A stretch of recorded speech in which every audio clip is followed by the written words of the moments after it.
can you go get Zoe and Isaac, please?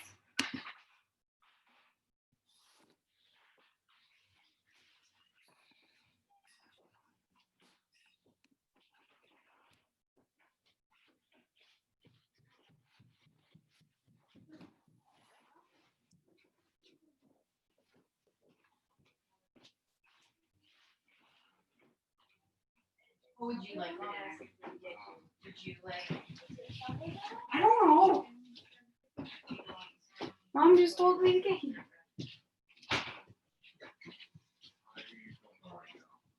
Yeah, I'll have whatever.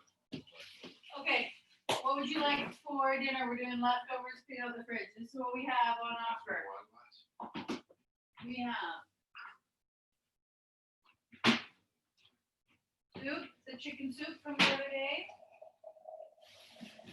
We have turquoise stir fry. We have pork carnitas meat with maybe some rice and broccoli and raw broccoli. And we have some shredded chicken and well, probably not do straight up jalapenos. Now we have some asparagus. Are you gonna be eating together? Kind of. We're gonna eat. What do you want? What do you want? What do you want? I'll have the stir fry. Alrighty. You're good with the stir fry? Yeah. Okay. It doesn't taste bad. Why It do I tastes feel great. like I have to defend myself? You don't have to defend yourself. We had it for lunch. So do you want to put this in the microwave for yourself? Sure. You just need to clean out the fridge and eat up these leftovers.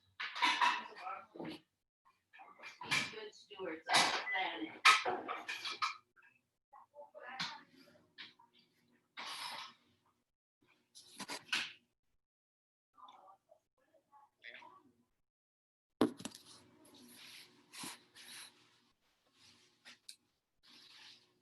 Oh, where's my microphone, guys? Sorry, it's in the craft room. I just get it out.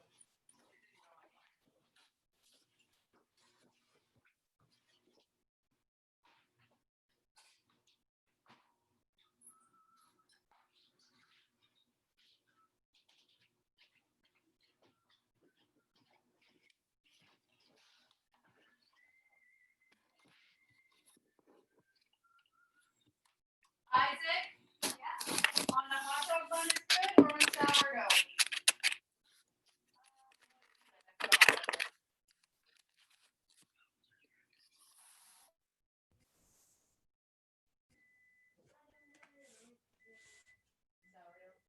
The flavorless sourdough. Fair enough.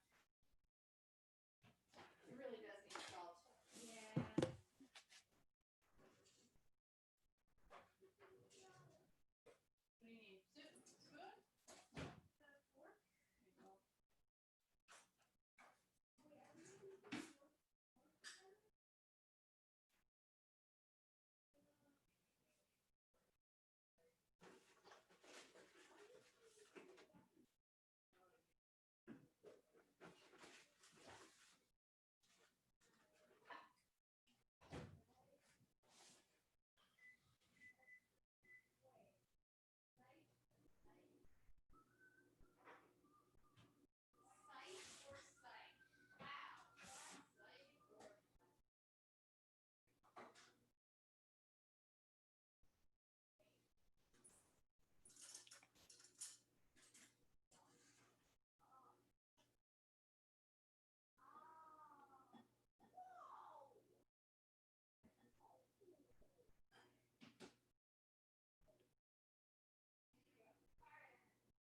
cheese on yours?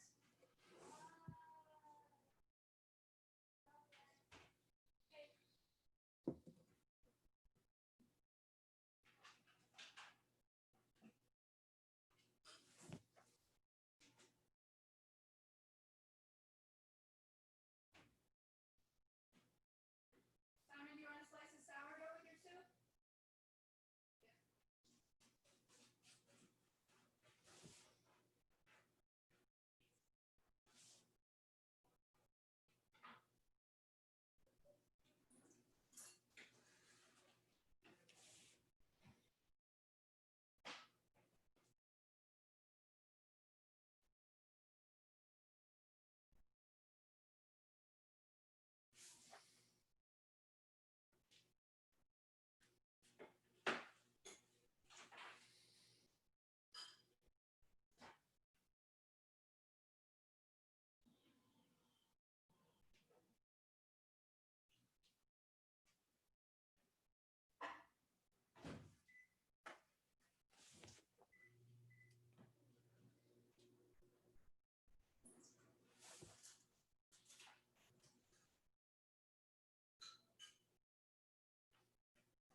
Simon, you ready?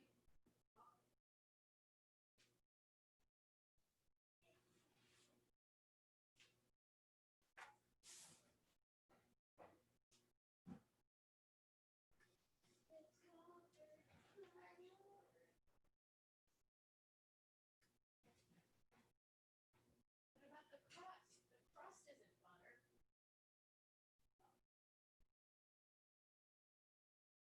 Oh yeah, so you're welcome. It just didn't naturally go. Yeah.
Yes.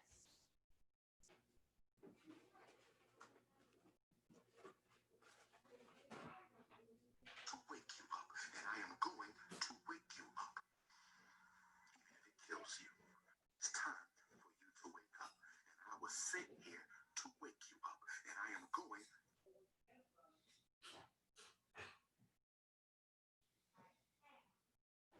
As a country, we just can't agree. We can't agree on anything anymore. As a country, we just can't agree.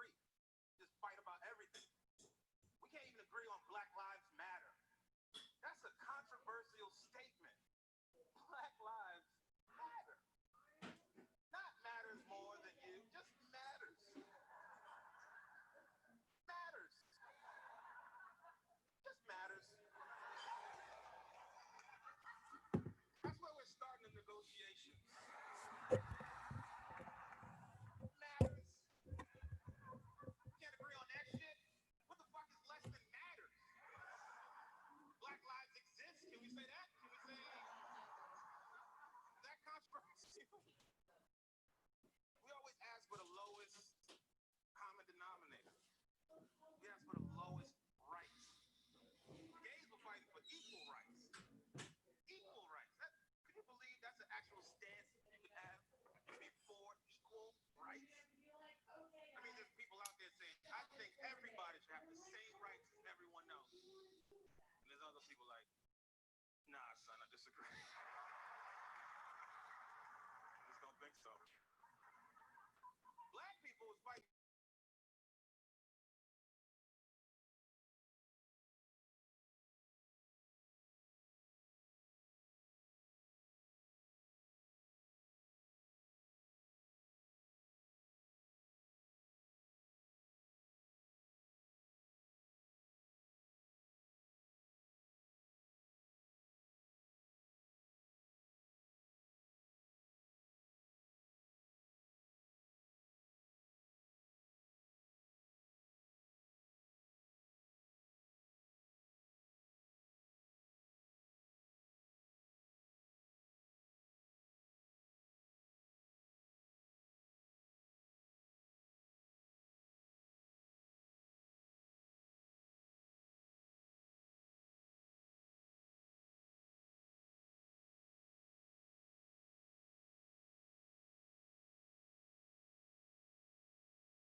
Everything that somebody else.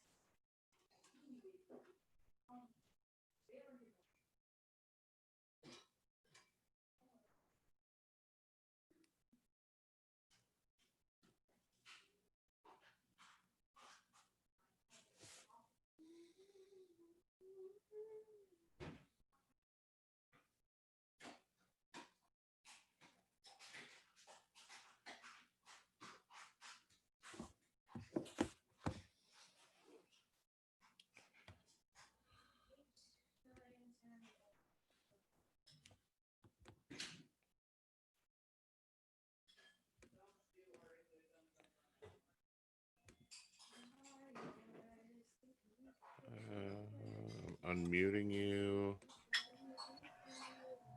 I'm gonna make you the host. I'm eating. Okay. I'm going to mute myself. Okay, you guys are gonna have to be quiet soon, okay? Like now-ish.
Hey. I don't think I can hear you guys yet. Are you both muted? Yeah, you're both muted. There we go. I should be good now. Yeah. What's up, There we go. Zachy? There we go. Hi, How good to we doing, meet you gentlemen? in person, Dan. Well, in person, you know what I mean. Yeah, I was just thinking, like, I feel like I kind of know both of you guys, at least as acquaintances, and yet I think this is the closest thing to a real conversation I've had with either of you. Like, Zach and I have had a couple of like messages on Facebook. Yeah, but nothing major. No, like you were at one point, you and Leland Clausen were going to hang out and maybe do some shows together in Ontario when you were still doing comedy regularly. Are you Remember when you were funny? I That was a great couple of months. You were killing. I do stand up probably like once every month or 2 months. Maybe. Is that fun for you, like at that level, or is it like stressful, or? No, it's really fun. It was the way that I was doing it before was stressful. Yeah. Like doing stand up, like putting all your eggs in the stand up basket. That was horrible. Yeah.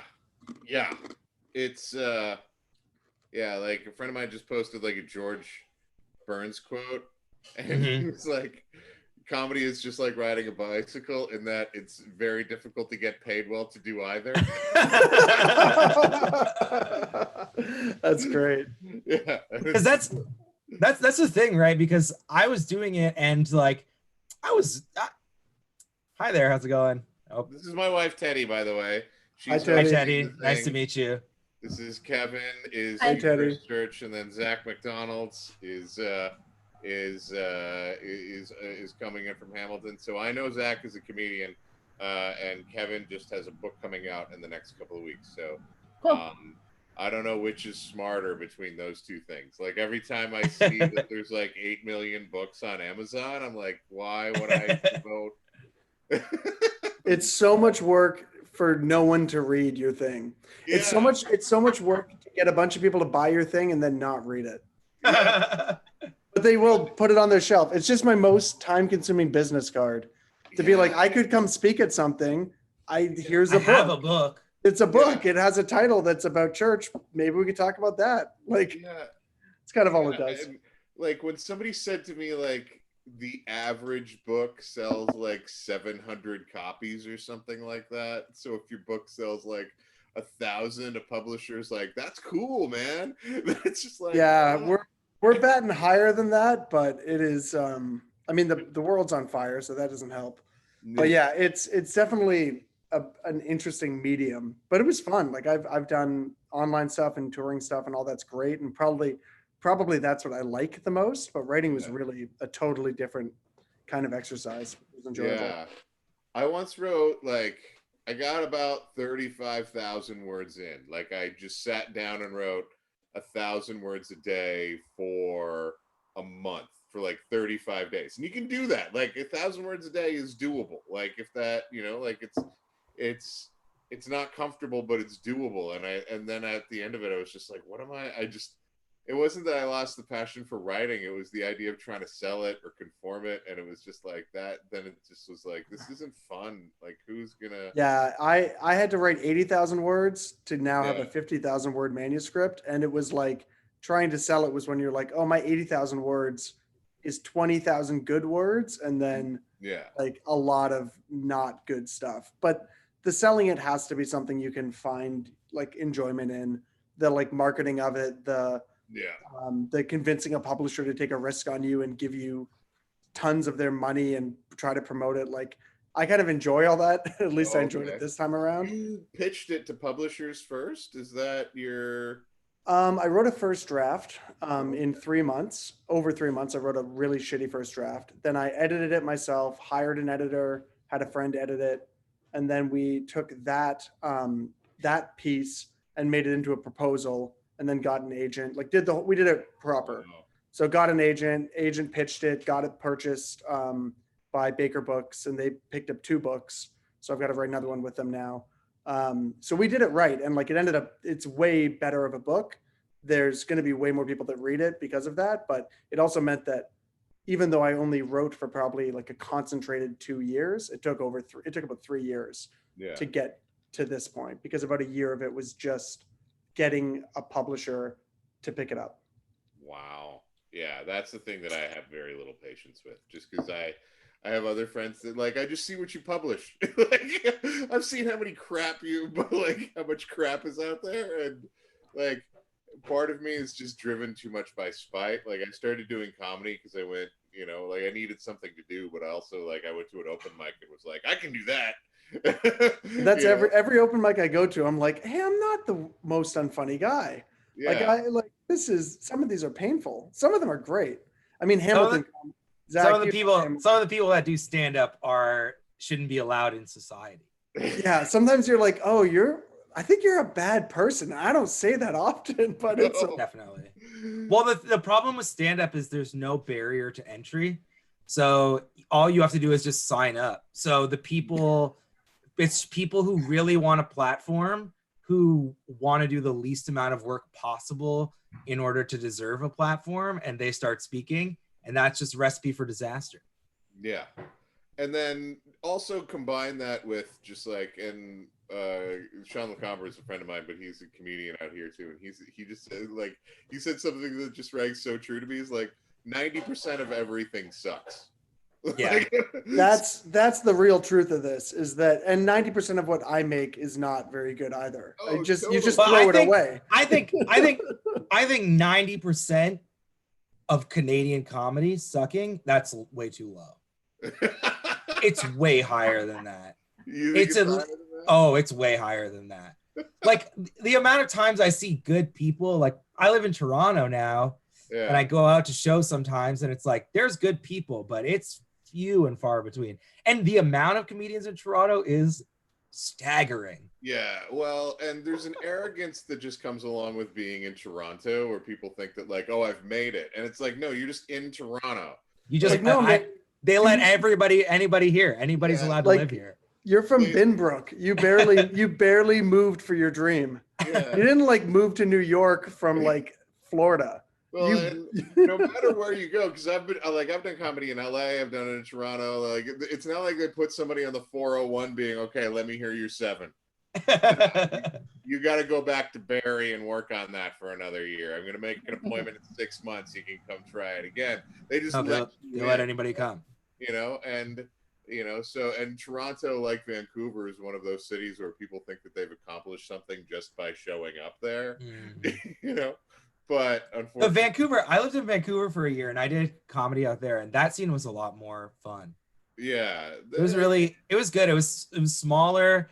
It was pretty friendly, and I thought people were really funny. But yeah, no, there are funny people in Vancouver. I just kind of like Vancouver, like partially it's just because I live in the West, but like partially Vancouver to me is like, it's like being with a very beautiful person who knows how beautiful they are. Like at a point, it just gets tedious. It's just like, oh, Yeah. this is it. You don't have anything. Yeah, you're beautiful, but it doesn't go any deeper than that. You know, like it's not, you know, like that's what I find so hilarious about Vancouver. But you know, like I just enjoy. I didn't realize we were talking live on the YouTube right now. Oh, I'm sorry. I'm Two sorry. people- I just used that to Two people are going to be so disappointed by Yeah. this, like shooting the shit for 20 minutes before we Yeah. talk about any depth No one. about the most specific comedy scenes in the world. Yeah. Where if you want to see like, yeah, well, if you ever want to do like one of the most horrific and deep divey things that you could ever do with your time, like go into it and pick a Canadian city, join their blank Canadian city comedy group, and then just go back through the history and see all of the bizarre infighting. Like it is the grossest and dumbest thing. Like I'm not a part of it. have you ever you've never seen the Hamilton, Ontario comedy community page? Oh yeah, I totally have. But Kevin, have Yeah. you? Like, Yeah, Oh, yeah, Kevin's in yeah. it. Kevin's in it. I'm in the group. It makes me feel, I'll be honest, it makes me feel so much better about the church. Yeah. Like, I'm just like, oh my gosh, at least when we do it, we have to reckon with Jesus. Like, we can't be Yeah. complete monsters because of the Lord. Yeah. Otherwise, this is what it would become immediately. Well, and there's at least something that you agree on that you have in common. You know? Yeah, Where- yeah. And it just happens to be like the only thing, the line between chaos and order is Yeah. like Jesus's red words in the Bible. And if you didn't have that, it's chaos. Yeah, it's really hilarious. But I like, and my truism is that the more someone talks on comedy things on one of those groups, like there's basically the exact opposite is how actually influential or good they are. Like they like Because you know what's way easier than being a comic is pretending to be a comic. yeah. And then you get all that little dopamine hit of thinking that you're doing something. Yeah. It sounds The- fantastic. The only comedian in Hamilton who never comments on the Hamilton comedy page is Mace Scaloni, and he's the only good comedian to ever live in Hamilton, Yeah. including myself. Does he Yes. still live in Hamilton? I thought Golden Boy would be in like Halifax or something like that by now. He's in Halifax. I think he's working on This Hour is 22 Minutes, but Okay. he's Hamilton through and through. Oh yeah. He's just ascended beyond like the forum. Yeah. He ascended He's when he was still like there, but he can't speak down. Like he's gone. what I never understood about Mace is like Mace is really funny. Mace is like probably one of my like really closest friends. Like I've known Mace for so long. But he was like when he was like 14 years old, he started doing stand up, and he was like everybody was like, "Oh my god, this guy is the like he is gonna change comedy forever." And I just think back to those jokes. And he's like counting how many pubic hairs he has on his chest, and I'm like, why was that happening? And I ask Mace all the time. I'm like, Mace, you were funny, and he's like, I know. I'm going I'm gonna Hail Mary this in case anybody wants to come Oh, yeah. watch. Nobody no one is changing comedy. Like that's the comedy's its own horrific monster. But I want to thank you guys for being here. So in case you didn't know what you were in for, basically the structure of the show is this. When we get started, I'm just going to ask you a couple of questions about kind of your background on this stuff. Like, all right, because lots of people on the show have come from either the no faith background, or they come from like they grew up with it kinda and they're out of it, or like I've had they grew up Muslim. I've had both Newers on the show, so like I'll just kind of give you like how familiar are you with these stories. So we'll talk about that for a little bit, and then we'll jump in. I'll tell first half of the story. We'll stop in the middle and do some fun stuff. Although one of the questions that I'm gonna ask is a little bit more serious. But this is the first time I've had like another pastor on the show. Like Okay. I never wanted to have another pastor. So, but Sorry, yeah. not a very good one. Yeah, well, I think Hit you're or kind of in miss. the same boat I was, where it's just like, am I really doing this? I don't know.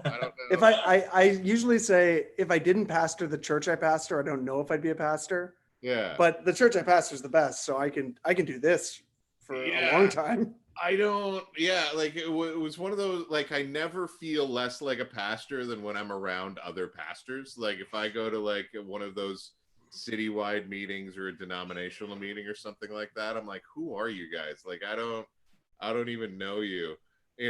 I went through a pretty rough patch about a year ago, and I was meeting with another group of pastors, and they were talking about like what happened to you when you went through your rough patch. Like how did that manifest itself? And like 7 guys, and we're sitting in this circle, and we're all supposed to like share. That's the whole thing. We've already all agreed that we're going to be vulnerable and share. And they're all dudes, and they're all sitting there, and they're all like, well, all of them, when they went through their really difficult time, and some of them were genuinely difficult times, their manifestation of it was like, I listened to a lot of worship music and cried, and I'm like, I can do that while you pay me. I don't yeah, I don't need to take a leave for that. yeah, I was like, I almost got into a fist fight because a guy butted in front of me in the concession line at the Eskimos game. Like that's how, like, It's like a hard time. yeah, I'm like, I'm going through a rough time. I want to commit acts of violence against strangers. Like that's how my thing works. So Yeah. When I walk into pastor rooms, it's like I know within 10 seconds if it's like we're gonna actually be humans, or they're all like, here's a bunch of ways I'm succeeding, and it's like, oh, we're doing that. I didn't know we were doing that thing. We can do that thing. That's fine. I can also be a liar. Like it's one or the other. You've got to just pick a path. I can play either game. I'm having fun, whatever happens. Also, awful dressers, pastors in general. Like You I see can't group- I you can't see say a much about that. Group of pastors together, you're just like, what is wrong with you people? Why? You get paid enough. That's sorry, Yeah, I Zach, guess Zach, that's fair. Zach, That's fair. Zach, That's that is fair. big talk coming from a kid who looks like he's in youth group right now. Yeah. You look like you watched You look like the college bad game kid in last youth night group. and are still recovering from your hangover. Like, Yes. Zach's the guy who smokes a little bit of weed before youth group Bible study starts. Still knows the third string Clemson quarterback in NCAA 2014. I mean, that is what I'm going for. And you're killing it, man. You're killing it. That's what we're all cheering for. Cool. So what was the question you were going to ask that was so honest that we all just kind of crapped all over as we left? Well, no, I'm not. I wasn't going to ask an honest question then. I'll ask it a little bit later on. It's going to be about like, because we're talking about judo, which covers Onan. I'm going to talk about like you'd be somewhat familiar, I imagine, with purity culture, depending on when you came into the church. And Yeah, like I was raised Lutheran, so I didn't get a lot of that. We Yeah. mostly got catechism, Okay. but very little masturbation talk in catechism, yeah. but an intense dosage for like a year. Okay, So yeah. when I went to youth group in grade 12 at the very end. So that was interesting. So yeah, we'll talk about that a little bit. That's going to be about partway through the show, and then I'll tell the rest of the story, and then we just talk about the story. And basically, we kind of like, we just like, and the rule that I have is we treat it as a story, right? So God is a character, although God isn't in this particular. Well, no, God is in this story. He And then just smites. He only smites in this story. Yeah, He exactly. appears to knock people dead for spilling their seed, and then he's Yeah. gone again. Yeah. Wow. Spoiler Well, alert. It's a great story. Sorry, Zach. Yeah, and then we can, and then the final question we try to answer is like, so what do we do with the story? Should we tame it, toss it, turn it up? And people are very polite to me, and they're always like, turn it up, and I'm like, no, we should toss the story altogether. Are you crazy? That's where we'll take it from. So, any questions, just kind of format or anything like that, or? Are we allowed to just like let it rip? Like Yeah. Say Perfect. what you want. There's already a swear in the title. Go Perfect. nuts. I'm not saying anything past shit. I'm going to keep it at that level. There's going to be a damn or two, maybe even an ass, but everything else is below. which is fine. Like my I'm in your house. I'm not going any further. yeah, my mom's muted there, so she can, not that you have to. Does your mom just watch live on the stream? Like, cause Yeah, it's like a they- VIP seat?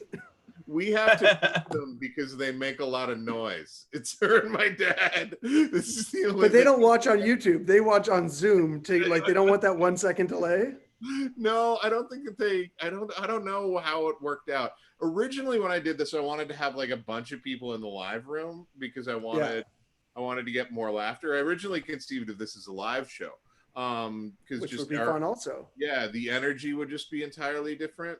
But then Oh, that would be sick, actually. Yeah, Yeah. I'm down. If you do that, I'll come visit. I want to be. absolutely, yeah. Zach and I will road trip. I've been pitching this to CBC for years as a live show, but even as a recorded live show. But Yeah. just because the energy dynamic would be so much different if we were sitting in like a bar or grindstone. It's a lot juicier than the debaters. Yeah, Like the content for sure. right, but I still think it's in the same vein, right? Like I don't think I don't think it's such a far left turn. And then so that was what it was originally conceived as, and then pandemic happened, and I was like, well, maybe I could just try it this way. So everybody's just throwing shit at a wall right now, hoping it sticks. And Yeah. At the very least, we'll have fun, and then yeah, exactly. And Zach and I in all don't get to hang honesty, out enough. the podcast numbers are pretty. Like before we start, the podcast numbers are pretty good. We got about 1,400 subscribers, which is decent for a podcast. Jeez Louise. great. That's amazing. Yeah, I mean, the hard part about podcast numbers is like how many of them are real and how many of them are bots and how many of them are whatever else. And how many of them Yeah. are just like made up by hosts who feel desperate when they tell you numbers? Not in your case, but in, I get people all the time. They're like, I have 20,000 people listening a week. I'm like, why is your lifestyle not changed at all. Why would the bot want to be a podcast follower? I just don't understand. I have no idea. All I know is that when I walk into my next church negotiation or like comedy edition or one of those pastors meetings where we're lying about our accomplishments, I'm gonna be like, I have like 7,000 people listening to me. Totally. Well, I mean, when we were doing have- oh, go ahead, Zach. I was gonna say I for like the last 3 weeks I've been making a podcast every day. I got about 25 listeners. Yeah, bro. I'm thrilled about it. When I went in to like pitch this book, I had to figure out how does a guy with like 2,000 Instagram followers convince them to spend a bunch of money on a book. And I have a YouTube channel, so I was like, oh, it had over 100,000 views last year, and realized how impressive that sounds to like people that don't go on YouTube. Yeah, Like yeah. 100,000 views over all of your videos for a year is like 1,000 views for most videos, and then one that lifted off that nobody followed up on. Yeah. But you're just like, you can spin this. Like if you're pitching to well, CBC, numbers sound bigger than probably they actually have impact. All about spin. Yeah. And Yeah. then they have no way of Above that. accessing that. Like almost all of those were for 30 seconds or less, right? Like you just have a provocative title and you're like, click on the, oh no, that wasn't what I thought it was going to be. I will say, I just posted this on Instagram to see if anyone wanted to go to the YouTube, and I said a story about a grandfather having sex with his granddaughter-in-law or his daughter-in-law, which is in the Bible, which is exactly what we're about to talk about. So, Well, and I mean, this is There are actually three like- watching now. Yeah. I think one one of came them is over. me. Okay. One of them might be me too. So One of them's me. Actually, I'm dead serious. All right, see if it went back down to 2. I had it paused. I forgot. people seem to enjoy it as a podcast, though. I've always done best in mediums where people don't have to look at me. Like Great, that seems to great. be my sweet spot. Yeah, that's the way we go. So yeah, why don't we get started? I will start the show officially. We'll go for about probably an hour or so, if that's cool with you guys, and then Cool. we'll close it down. So thanks so Great. much. Do you usually like pray right now, or is that something you do later? No, I don't. Although you want to talk about prayer, you'll get this. I teach a comedy class at the Grindstone Theater here in Edmonton, which I'm embarrassed of. Please don't make fun of me, Zach. But what's weird is like you get a group of people and they're from all over. You're just learning a comedy class, and then I'm just like, how do I end things? Prayer is a great. It's a nice landing the plane moment. You're all like brought together in spirit. Big Yeah, fan. and Big then fan. Go in everybody- peace. Yeah, and then everybody, there's no encore. Nobody asks you to keep going. And if it's like you have a specific question, we break off. Everybody else is free to go. You know, like that's the way. Yeah. So I haven't been, but yeah, I guess we could. But yeah, let's we'll just get started. So I'm gonna clap, and then we'll bring everybody in.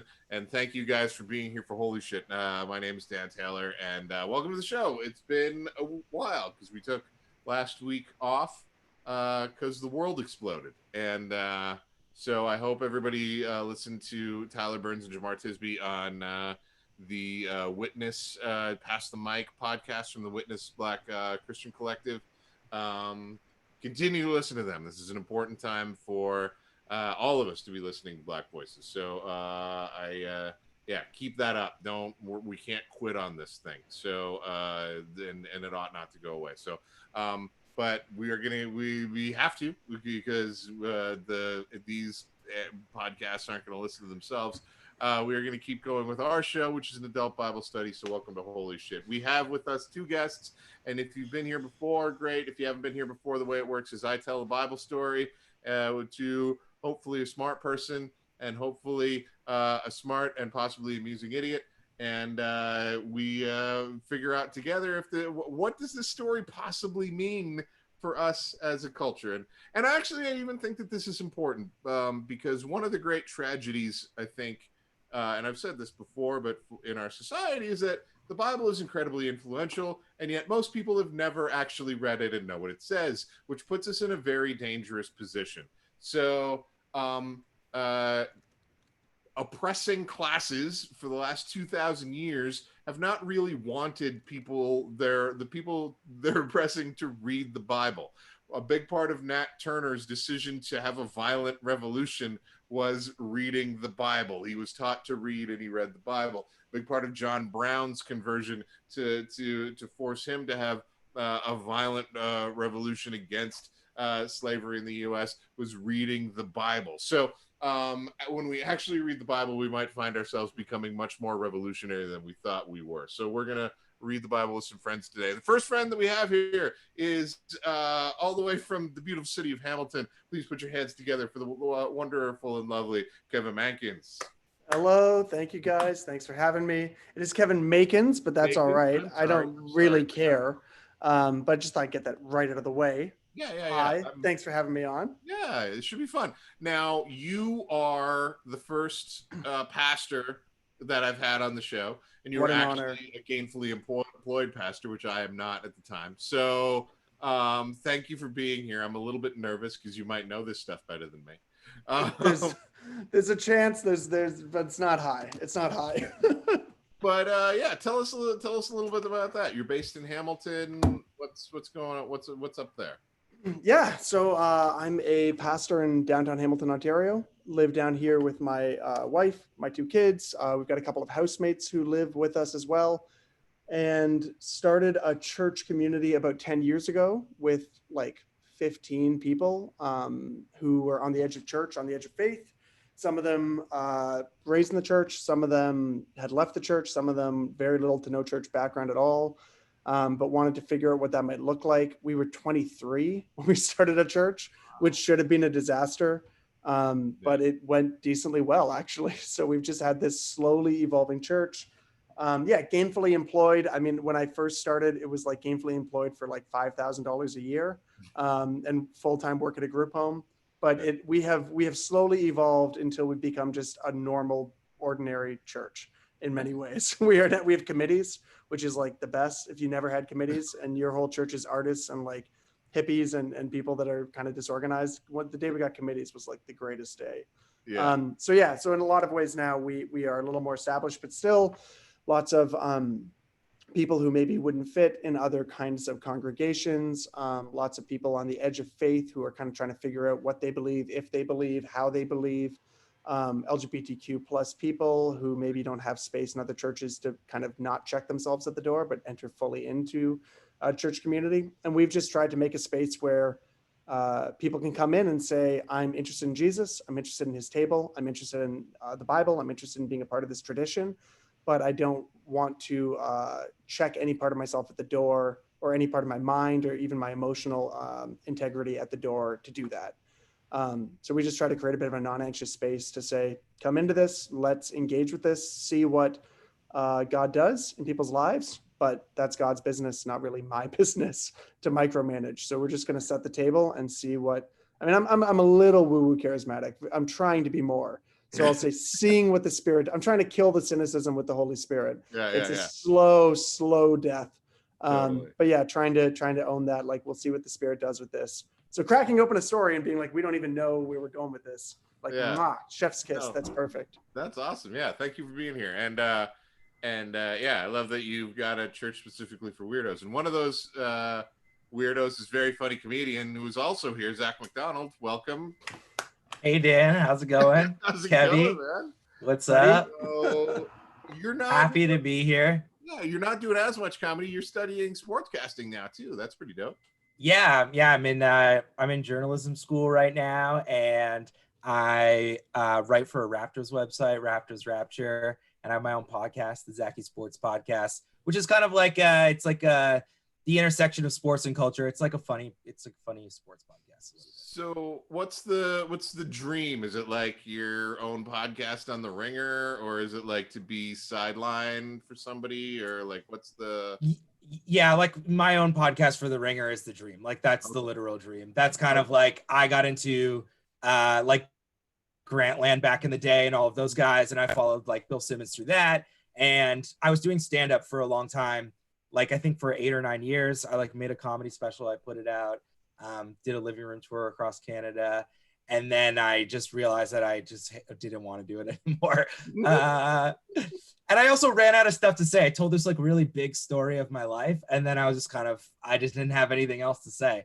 So then I had to figure something else out, and I started writing, and it was really fun. Yeah. So When in doubt, I just talk about pandas. Like, there's always a never-ending swath of panda material. 100%.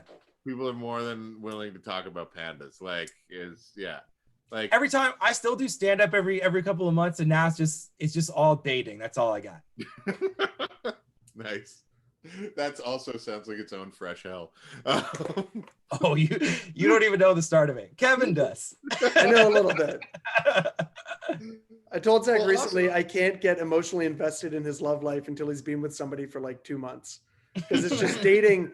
I didn't date. I got married at 20. I functionally was Right. arranged marriage. So Yeah. I'm not emotionally mature enough to handle this dating business. Like, Yeah. come back when you're in it.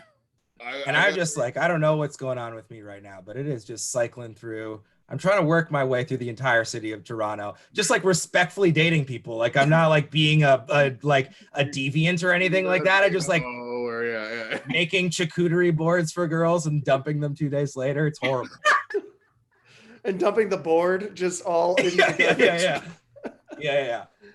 Also worth pointing out that Zach and I are like IRL friends for Yeah. years. So if we're Like dunking borderline family. Yeah. very close to family. If this goes well, family.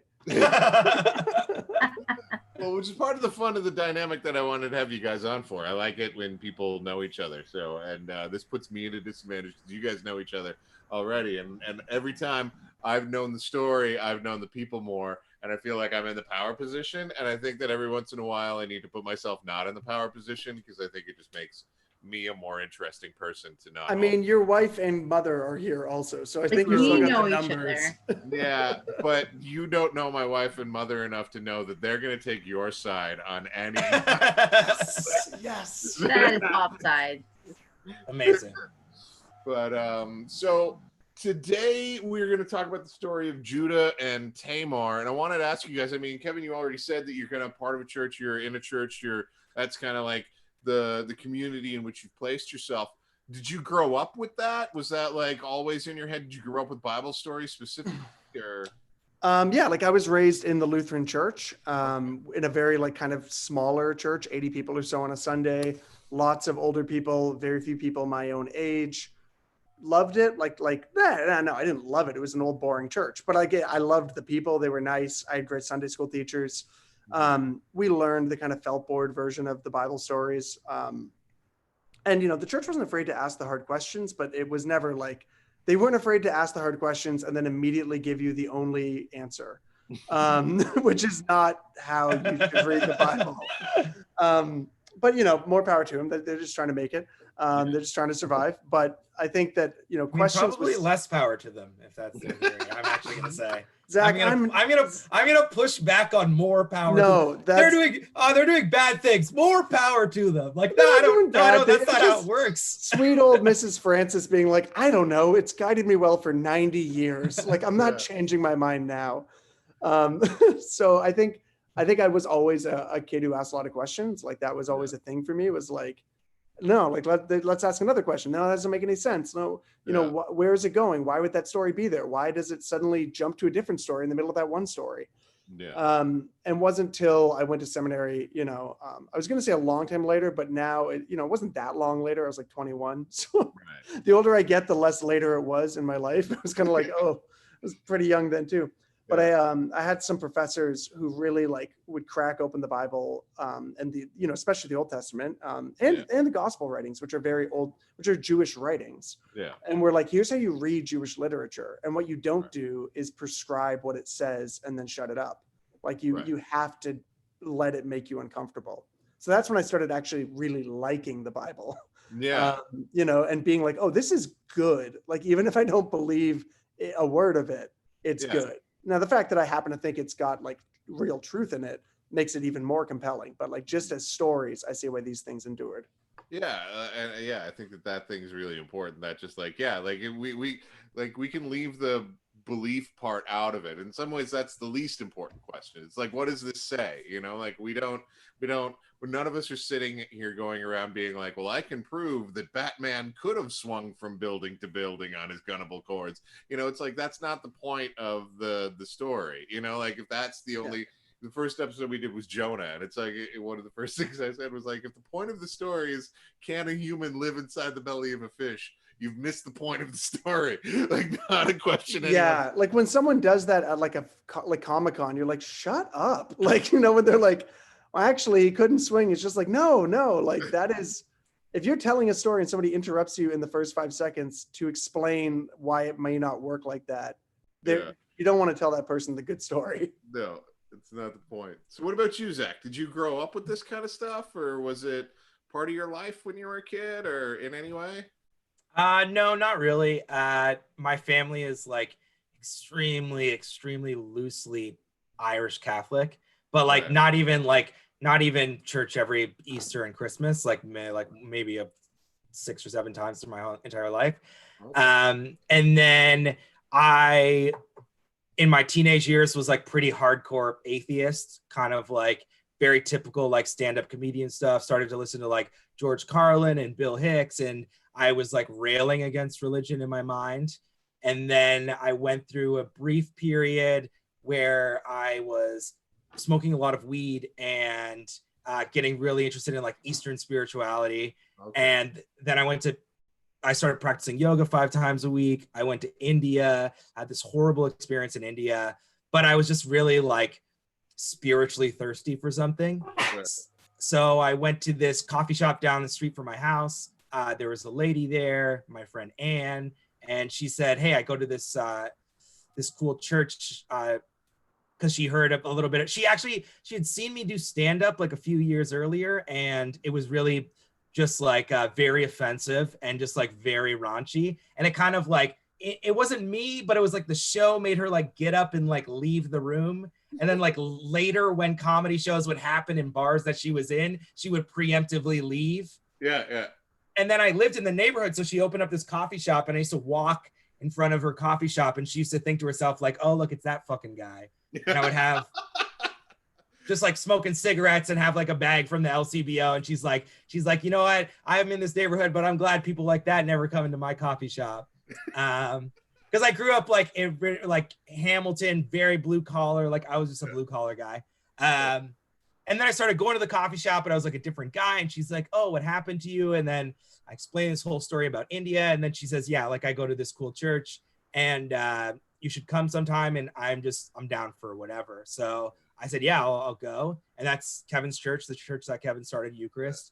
And I thought it was great. I didn't go for like 7 months because it was football season. Right. And they interfered with football, so I wasn't gonna go to church if football was on. Yeah. And they have it at like 3 p.m., which like says a lot about Eucharist. It's like all the people that nobody liked sports. There wasn't a single football guy on a board anywhere that was like, hey, let's not just throw this in the middle of the 1 p.m. games. You even missed the 4 p.m. starts. It's horrible.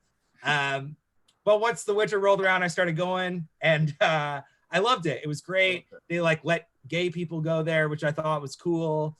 And the message was just like very powerful to me. I was uncomfortable with Christianity for the most part, just because of, I mean, all the reasons why we earned it. You know, yeah, you earned it. Yeah, 100%. It seems horrible. Yeah.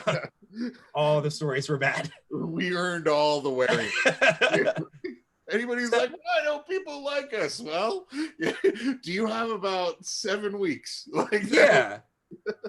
Like there was nothing particularly appealing about, like, Christianity was by far the least appealing out of all the religions to me. It seemed there was just no redeeming factor to it. But I went to this church, and kind of my idea was like, okay, I'll go to this church and I'll do it for real. Like, even if I don't believe this stuff, I'll like just try. So I just got involved in any way that I could and tried to make salads for refugees, and people asked me to like hold hands and pray, and I was like, this is very uncomfortable, and I did it anyway. And then you kind of just, things started happening because of it, and it started to just change who I was as a person. And like, it was kind of one of those things where it's like, I don't know what I believe at first, but I know that doing this stuff has a tangible effect on my life. And then after about a year of going there, I wouldn't have identified as a Christian, but Kevin and I had a long talk on a frozen lake in Hamilton one day, and Very romantic. it was extremely romantic. And I kind of like talked about my issues with Christianity, the big questions that I had, what it looks like to be a Christian, and then I decided that I wanted to do it, so I got baptized, and that was about 5 years ago. Sweet. And yeah, and now I live in Toronto, and I go to another church called Free Church, which is loosely related to Eucharist. Okay. And I'm at a very different part of my faith journey right now that I don't really know how to describe, but Yeah. I definitely identify as a Christian, and but it gets weirder as it goes on, I feel like.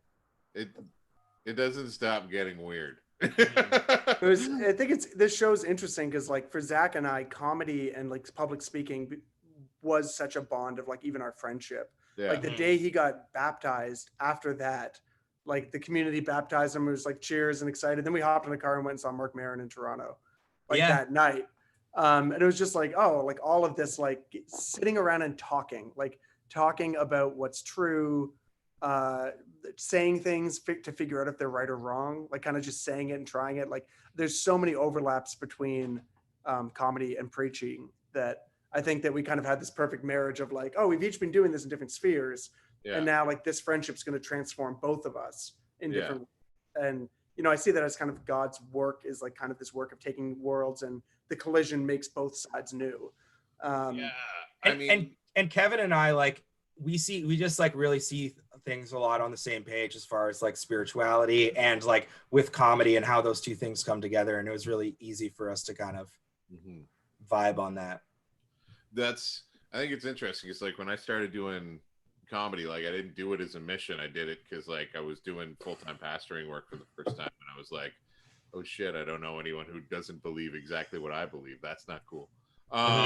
It's like an escape, not a mission. Yeah, Like I gotta get away yeah. from these church people. Yeah, well, yeah, it really was. But in some ways it was like saving, because like I found in the Edmonton comedy community, it was pretty cool, but like I just found like there was an honesty the comedians had where it's just like the all of the comics that I knew were like openly fucked up and you know, made no attempts to hide it. And you could be in process, that was cool, but you, in a way that I felt like the pastors, I felt like a lot of the pastors I was around, and I never felt this expectation as a pastor, but a lot of the pastors I was around felt this expectation to be a superhero, and I'm just not a superhero. So like, and comedians are definitely not superheroes. So so it was just like, I was like, oh right. And then, but at the same time, like there was this, I was experiencing as a pastor this weird professional jealousy that happens, like because like you see somebody else in their churches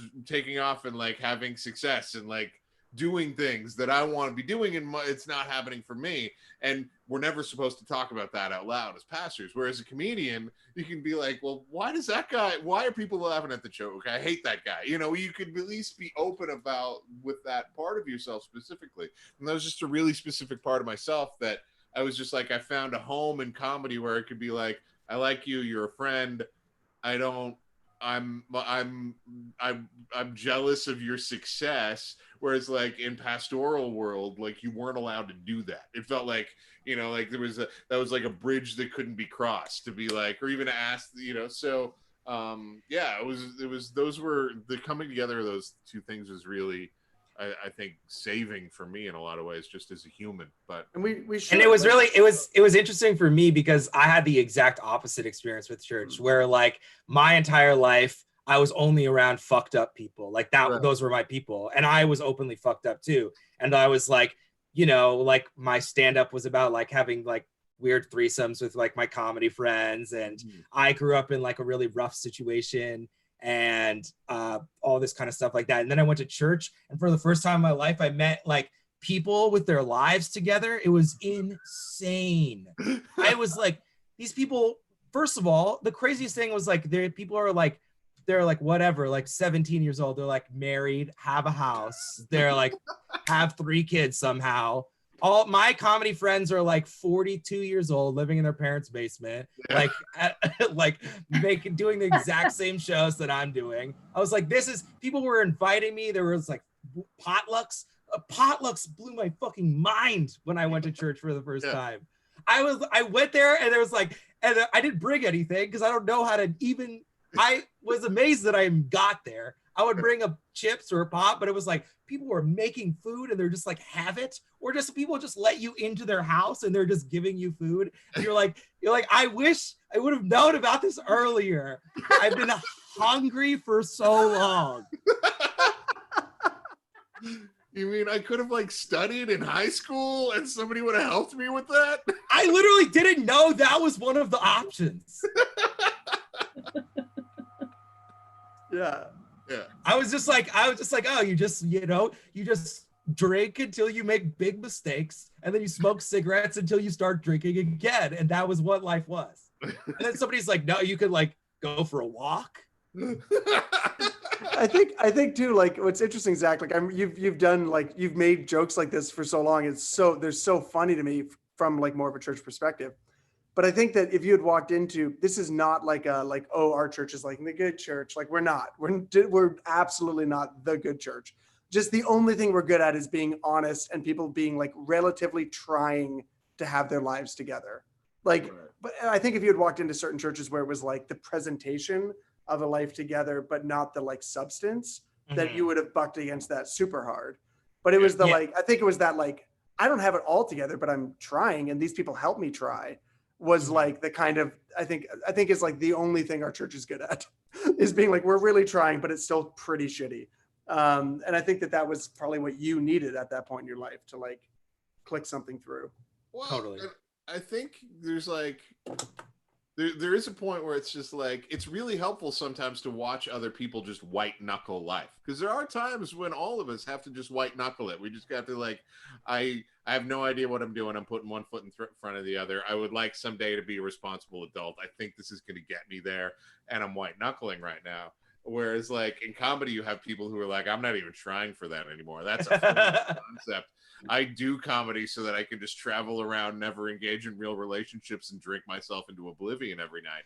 Which there's something beautiful about that too. Like that's not to be thrown out. You know what I mean? Like there's something about that. You just may not want to build your whole life on it. It's like, go do it, and then you'll figure it out. Well, the best are and some of the best comedians and people are the ones who like they do that for like a period of 20 years, and they're like, that wasn't nearly as fulfilling as I thought it was going to be. I have one comedy friend I can think of who's like who's now trying to white knuckle it as like he's like in his 40s, but he's trying to white knuckle it as a new dad and husband, and he's just like coming out of, probably a good 20-year period where he had to make the decision like, okay, I don't want to drink myself into oblivion after every show. I'm going to wake up in the morning some days and like go to a museum, right? Like that was step one. And, where it was just like, there's things that I want to engage in other than the life that happens after I do my set at 11 o'clock at night.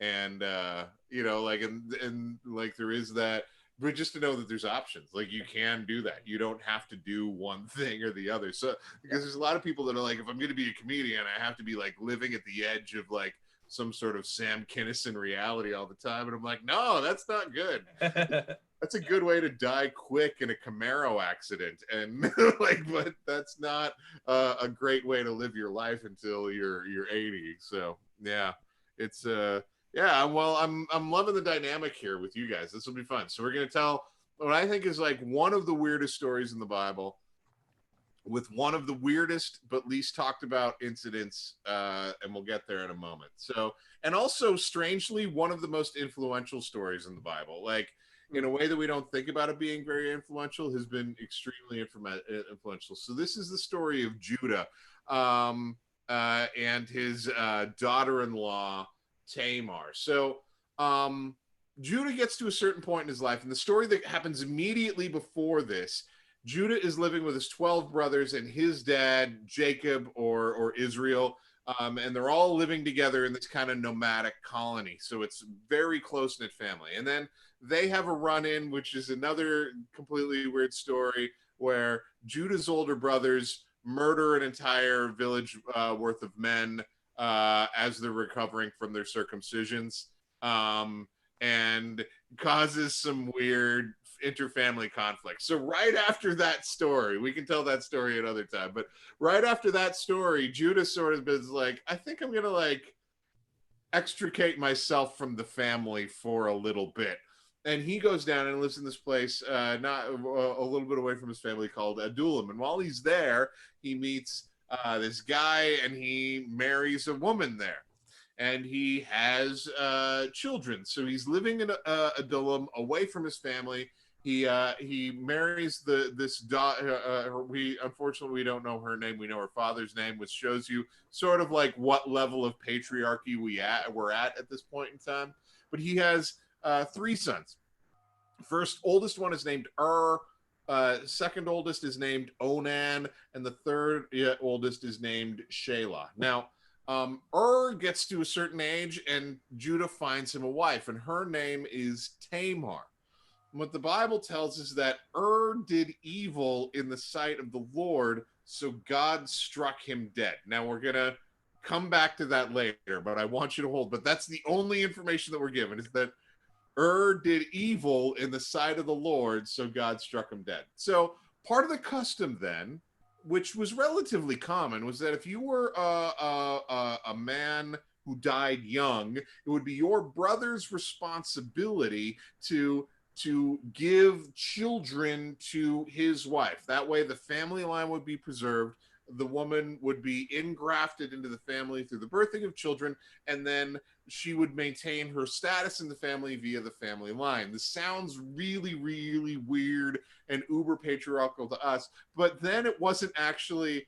It was better than some of the other systems that existed at the time. We'll just leave that. I'm not defending it. I'm just saying, compared to some other things, it could have been worse. So Judah goes to his next oldest, Onan, and goes in and says, hey, you need to go have some kids with Tamar, your dead brother's wife, so that she's ingrafted into the family. But it says that Jack, Onan... what's so funny? This makes perfect sense. Why are you laughing? Onan has to make sure that he knocks up his old sister-in-law. There's nothing weird about that. I just want to know, Yeah. like, I just want to know when she's just like in the house, just like wiping the tears from her eyes when she gets that knock on the door and he opens up, like, hey, baby. He's got like a little bouquet of flowers and some chocolate. Yeah, He's like, I heard my brother's dead and I'm not even sad. He's like, oh yeah, the diagnosis was negative, bad diagnosis. I'd like It's to- just like, how do you broach that? Like, how do you get? He's like, well, I don't know. Yeah, it's got everything's all cleared up though. So, Well, I'm guessing Onan didn't volunteer, right? Because Judah had to initiate this. Like, so at some point. So my dad said, Oh, geez, we've got like a ghost in the chat. So Tamar, my dad said that. yes, that's Oh. what it is. Yeah, yeah. I'm So I mean, I'm sorry. It's kind of the rules. I don't even think you're cute. I don't even like you.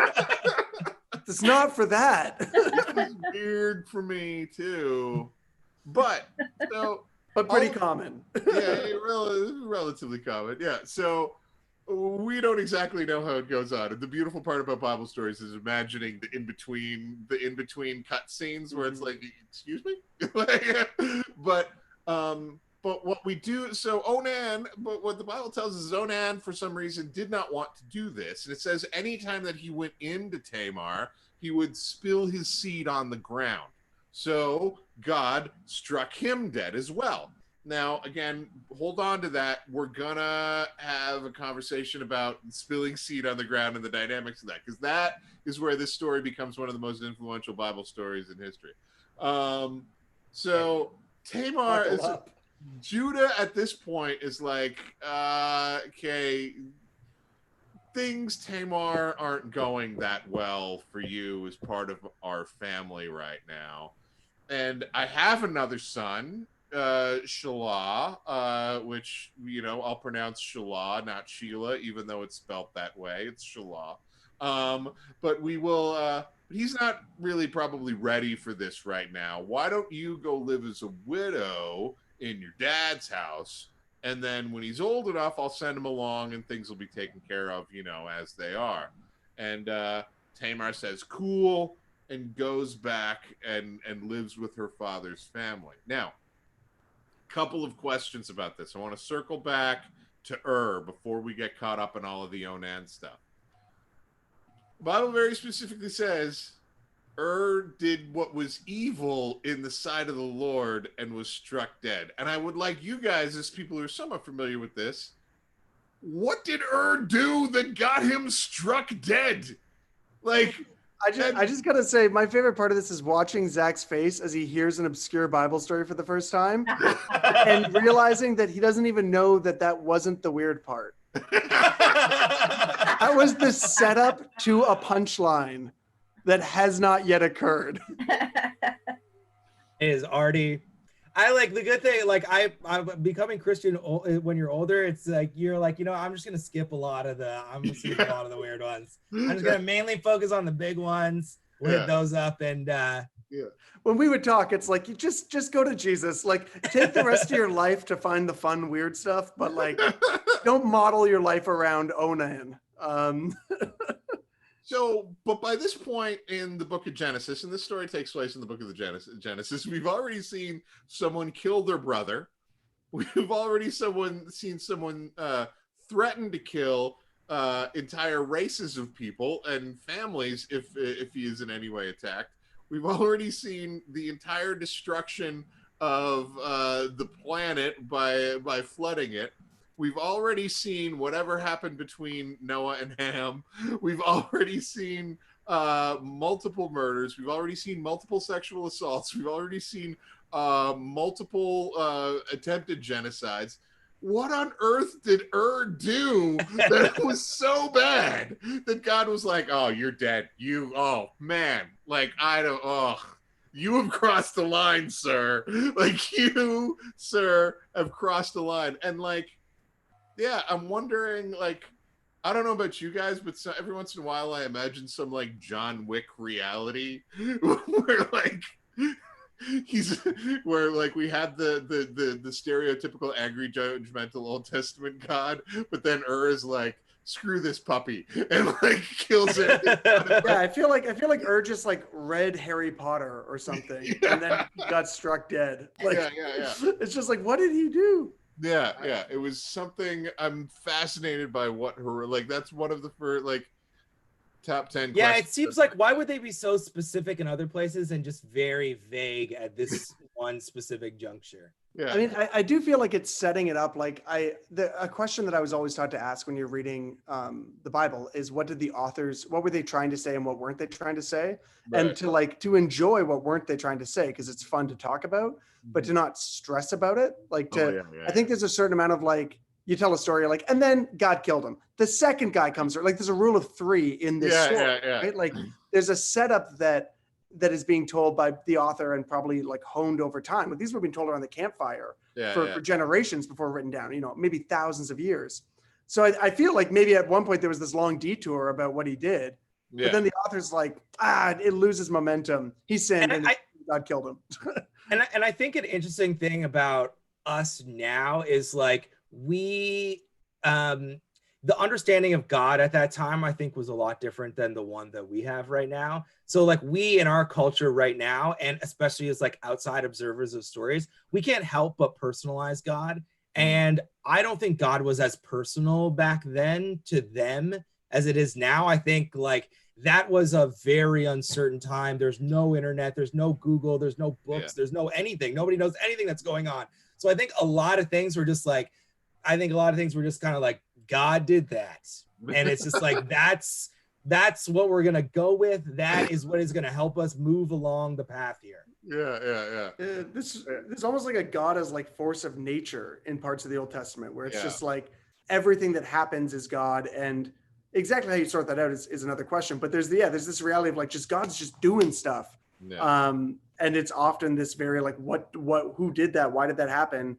Well, okay, it must be God. Like, it must belong somewhere else. because it flips even in the New Testament, right? Like even the way that the characters in the New Testament understand God is so much different. Like people think it's like, oh, God was more angry in the Old Testament. It's like, well, no, the storytellers told a story of God that was more angry and it was different. And then the storytellers in the New Testament have a different understanding of God. It's just evolved. Yeah. Well, and I think the other thing could be as simple as like and I think you're 100% right, but I also just like the idea of like, you know, like you said, Kevin, about like planning out as an oral storyteller. Like this could be your planned improv place where it's just like you start to do like you know, you start to do like your I'm trying to think of, there's a British guy that does it, or a Stuart Lee thing where he's got this section unwritten. It's going to be whatever comes up. Totally. And just whoever's a storyteller, he just like tells the story to like one kid who's like doing some fucked up thing all the time, and he tells him, he's like, he was struck down for evil, he fucked a lamb. Did you hear that, Jeremy? You hear that? Yeah, he fucked a lamb and God struck him down evil. That's part of this story. So But that was just like you watch whatever you're doing out there in the field. Right. It was a regional. It was a regional section of the story. It was It's like when he stole some leaks. You know, like it's like when comedians before they go up on stage, they're like, what's the shitty town around here? And there's like Brampton. But then what I love, what I love is that the other city's minor junior hockey team. Exactly. that the first one's like, yeah, maybe left open for the storyteller, but the second one's like, oh, you can't get better than he spilled his seed on the ground, so God killed him. Like that gets canonized. They're like, put that in. Like the 13-year-old boys love that part of the story. You can't cut that part. That's the part. But that part of the story, I think, has been damaging 13-year-old boys for centuries. Because by the time you get to Roman Catholic interpretations of this story, and it really only shows up in the Middle Ages, is that you develop onanism, which is an early synonym for masturbation, where and this is definitely a huge part of the Roman Catholic tradition, and probably is part of the Lutheran tradition as well, which I don't know as well, but like that the sin of Onan is that he was masturbating, that he was spilling his seed on the ground, and that has affected certainly the last 40-50, if not more, decades worth of what is purity culture, has been come to known as purity culture, right?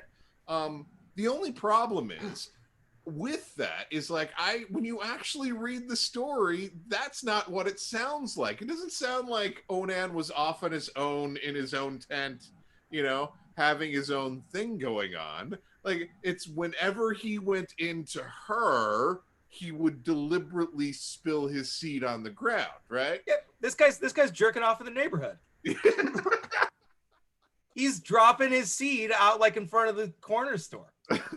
No, he's pulling out. He's pulling out. He's doing the pull-up method. Yeah. He's doing a method people have done for a very long time to avoid taking responsibility before they want to. Before your actions, yeah. I finally have a new favorite character in the Bible. It was Jesus up until this point. Now it's this guy. Now it's Onan. The man, you really buried the lead, the guy who invented pulling out. I think that should have been a much stronger character in the Bible. I feel like that could be someone's life verse. Like, just get that tattooed on your back. Yeah. Like, oh, Genesis, what is it, 28? Yeah. What's that about? Tubal Cain, the inventor of working in bronze. And then we have like Onan. Yeah. I mean, it's a prime example, though, of people reading the Bible without going back to the culture that it's in, like, which is difficult. Like, these stories are difficult because you're time traveling to read them, you know, like you've got to go back to that place, and that requires knowing stuff about culture and context. So if you skim read it from a surface level, or you look for the theological implication of every sentence, then you're going to try to squeeze this into your kind of issues of the day. I completely disagree with you there, though, because like I remember maybe I'm wrong. I remember being 18 years old, and I took a class called Theories of Sex and Sexuality at UPEI, and the professor like grew up nominally Catholic and talked about this story as being like, and this is why the Bible says masturbation is wrong. And he actually read out the story, and then in the verse that it was in, and I remember and I was 18, and the only thing I knew about was the Bible. Like your average, like I grew up evangelical, like Bible study, Awana Christian school kid, and your average like Christian school kid, Awana kid, knows more about the Bible than your average like mainline pastor often. Like just in terms of like, I was drilled to have massive chunks memorized, massive like Bible study exams, like knew all of the information. I knew maps, you know. And I remember, and I knew this story, and I was just like, that doesn't sound like that at all. And when you actually, and so I, with this, like my small group, because we were supposed to go get into like small groups in the university class and talk about it. So they're not Christian at all, but I'm just like, actually read the story. Does that sound like he's jerking off? And they're like, no, that doesn't sound like that at all. That sounds like he's pulling out. And which I find really like the most basic reading of this story, I think, takes it away from that entirely, right? Right. Yeah. Actually, what I meant, I meant to say more the context of like having to get your brother's wife pregnant. Like a lot of the context of responsibility, family ownership, security, and safety for women in the ancient Near Eastern world. Yeah. But yeah, even if if you're not trying to shove a theological what does it say to me right now? It's like, it's not all about you. Like, you know, there's such a Western, whatever, who am I to fight with the Pope? I'm not the Pope. Maybe he's right. But from my perspective in downtown Hamilton, it just seems like you don't need to squeeze a theological application out of every sentence. A guy can just,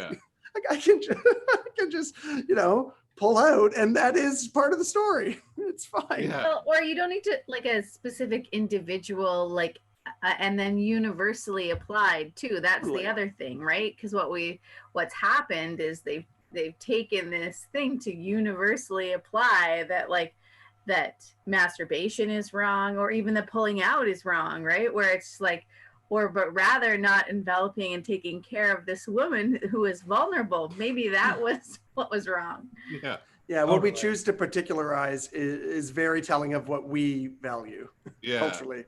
Because there is going to be a recurring theme of this in the next part of the story, because God strikes Onan dead for spilling his seed on the ground. Now, what is the sin of spilling his seed on the ground? I think that the second half of the story in some ways explains to us what that actually was. Because what the Bible says is that a very long period of time goes by, and Judah's wife dies, and his kids are getting older, and he's a lonelier man. And he says to his people, he's like, I'm going to take my sheep on the road to Timrah, and I'm going to get them sheared.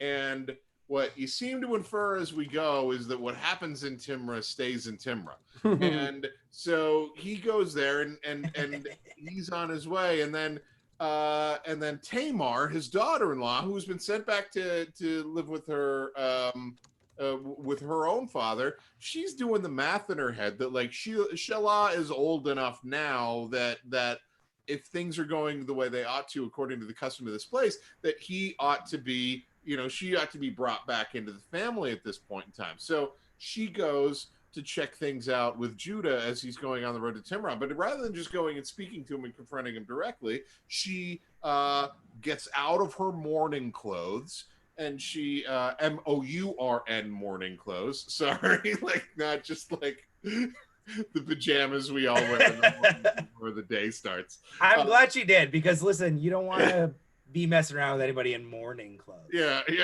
It's also like, has she been wearing them for 20 years? Like, women weren't allowed to get over it back then because they just had to wait until the little brother grew up. She's just mourning forever. Well, and that part probably was true, but I'm also just thinking in pandemic time, if you want to wear your morning clothes all day till you change into your nighttime clothes, like that's fine. You're fine. We have a couple kids like that. Yeah. Also, the hilarious thing about mourning clothes, like the fact that she has to like take her mourning clothes off because she's like, you know, ready to go. It's like the second she starts walking through the neighborhood, not in her mourning clothes, people are like, all right, well, I guess she's ready to fuck. All the guys that just everybody that's going through town is just like, well, we know that story. Yeah, all the guys outside the LCBO with their cigarettes going like, Yeah, that's me. I think Yeah, yeah. Tamar's back in the market, guys. Yeah. I gotta Group chats are firing off. She's out. She's ready. She's ready. So she goes down and she waits by the side of so she changes out of her morning clothes. She gets up, she puts on a veil, and she goes and she waits by the side of the road where Judah is going to be walking by to get a sheep shear. And when Judah sees her, he goes up to her and says, like, hey, why don't you come have sex with me? And she says, well, what will you give me? And remember, she's veiled up, so you can't see her face. And he's like, I'll give you a goat. And she's like, okay, where's the goat? And he's like, I don't have the goat here right now. And she's like, well, what will you give me in pledge? And he's like, what do you want? And she says, well, give me your staff, like his walking staff, very personal thing, your signet cord, which is a cord wrapped around the staff, and your stamp, which would have been like the legal thing that you did to put wax on things. Even then, that was a way of like documenting that, hey, this was me, I made a deal or whatever, right? So he says, okay, you can have all those things. Goat's coming back later. Let's go have sex. So they go have sex. And then Judah leaves, gets a sheep sheared, and goes back home. And then Judah's not a completely awful person. He sends the guy with the goat. Amazing. He sends the guy with the goat to be like, hey, go give this to the shrine prostitute who's on the side of the road on the way to Timber. And the guy goes, he's like, there's no shrine prostitute there. So he starts asking around. He's like, hey, does anybody know where that prostitute was? Like one of my buddies owed her a goat and she's got that thing. And everybody's like, we don't know anything about this prostitute that you're talking about. So he goes back and he's like, hey, Judah, what do you want me to do with this goat? Like, nobody knows who you're talking about. And Judah's like, well, just come back. She can keep the staff and the cord and everything. Like, I guess I'm just going to be, we don't want to look bad. Right. Which is just a hilarious image of this guy, this servant just walking around with a goat being like, where's that prostitute for like a day? And they're like, everyone's like, what prostitute? He's like, the one by the shrine. And just like, he's like, oh, I thought this would be a 10-minute job. Like all day. If I come back with this goat, he's going to be so mad. What's interesting is and only the handing of the staff over makes this okay. Because if there wasn't that staff, he would have been like, well, you just take this goat. And if you see her, give it to her. But like, I'm done here, right? Like that's the way that this thing goes. So that's all fine. And then for about 3 months, and then the Bible says that 3 months later, Judah gets word from his father, from Tamar's father-in-law, that like she's dishonored herself. She's now pregnant. So Judah is like, well, this is uncalled for. Bring her out and burn her. Right, that's Judah's way to answer the problem. So the father-in-law is like, well, you take care of it. He sends Tamar along. And Tamar says word to him that, well, actually, I'm pregnant by the man who gave me this staff and cord and signet ring. Yeah. And good move. Oh yeah. Good move. That's called a bait. Yeah, she baited him hard. Oh, but the Bible, that is actually an Old Testament theme. The Bible nails those dramatic irony moments where, like, we know something that the characters don't. Like, it's weird how people talk about that beginning in Shakespeare, and I'm like, no, Shakespeare stole that from Genesis. Like, this has been for a lot longer than that. Like a 9,000-year run on him. Yeah. Like ancient people sitting around. Yeah. Nailing this stuff. Yeah, well, and you know that like ancient people, in the same way that we just did, we're all like, ooh, crowd at a Jerry Springer show. But even more so because they didn't have any other stories. They had like only fire stories. Yeah. I'll say ooh, and we have the internet. This was their Tiger King. Yeah, but it was, they only got one every like generation. They got one new story. Like they were like, Tamar's dead. Now we can tell the story. Yeah. That's it. We've got a new one. Everybody's lining up at midnight, waiting. It's like Endgame every year. No, every lifetime. Oh, this is another one from the Abraham universe. This is like really good. I love the Abraham stories. They're so messed up. But yeah, so Judah The succinct way that Bible stories end, I love the way that they do this. So Judah is like, oh, yeah, she's more righteous than me because I should have let the youngest sleep with her and I didn't. Which is so like, duh. Nobody like that doesn't get you off the hook, man. Yeah.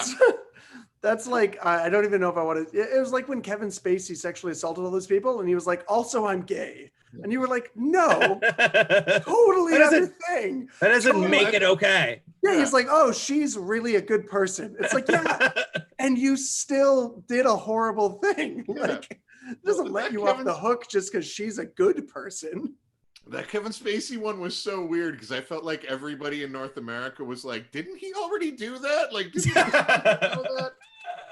Doesn't work like that, we man. already Yeah. do that. That doesn't make it okay. You know? No. It's weird. But Yeah, everybody like that happened, and just like America was like, he was like, everybody's gay, man.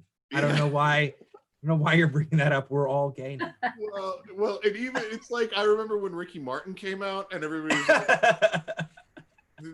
was like, and I mean, it would seem like it was obviously an emotional deal for him, like, and I mean, yeah, it's part of his culture, so I don't want to take that away from him. But I feel like there was a good chunk of us that were like, yeah, like, Yeah. Yeah. Did I get a memo that no one else got? Or Yeah. But it We're aware. really sets up the character of Judah. You're like, okay, so this guy, even when he's busted in the most extreme way, like sends off like a formal apology letter that like a PR department made for him. Yeah, It's yeah. like she really like, oh, my daughter-in-law that I knocked up thinking she was a temple prostitute and then I tried to hide it. Yeah. She's a great person. And then you're like, okay, that's the kind of guy we're dealing with here. Yeah. Like, well, but he's not that unusual. It's the same kind of way that somebody now would like get caught doing something and being like, this has been a learning experience, and I Completely. hope that I will learn Yeah. from this and become a better person in the future. Send Yeah. and be like, I never have to talk about this again, right? yeah. You know, and then like then you make a 6-episode documentary series on Netflix about how you don't want to talk about the thing that everybody talk about. The surviving Judah. Yeah. So, but that's So what what is this story supposed to mean or tell us? Okay, well. So there's two more pieces of information that I think can maybe help us. One, she has she ends up having twins. One is named Perez, and one is named Terza. There's another repetition of where like there's sort of a competition between the two of them and how they were born. Like one of the twins is supposed to come out first, but then doesn't. Zach, Like- you'll love this. The one twin sticks his hand out of his mother. They tie a cord on it, and then he goes, and he goes back in. And then the other one is Oh, born yeah. And first. then the other one is first. So you're like that's great. He's like, I'm not gonna win the fight, but I can get my arm out first. Yeah. It's like like the Undertaker after a wrestling match. That's what he did. but it really just causes a legal conundrum of like, but like, does that count as coming out first? Like, I don't know. Because there's Like, money tied to That's a A getting good it. question. Like And it's also like a photo finish. that really does kind of like that whole like structure of like who's the firstborn and who gets the most is messed up. Come Totally. on. I mean, I don't know if Sure. I've got any better suggestions. I feel sometimes like, yeah, I guess whoever's first. Like it's something kind of animalistic and simple about it all. Yeah. And There's then just 3 ways. I got 3 kids. I mean, I'm the oldest, so I'm just in defense of this way of being. yeah. So, but the only other, so this is the end of Tamar. We don't really hear about her very much again, except for in Matthew's genealogy of Jesus. This is the big reveal. Like Drop if you're the gonna mic. do like the last episode of Serial, this would be it.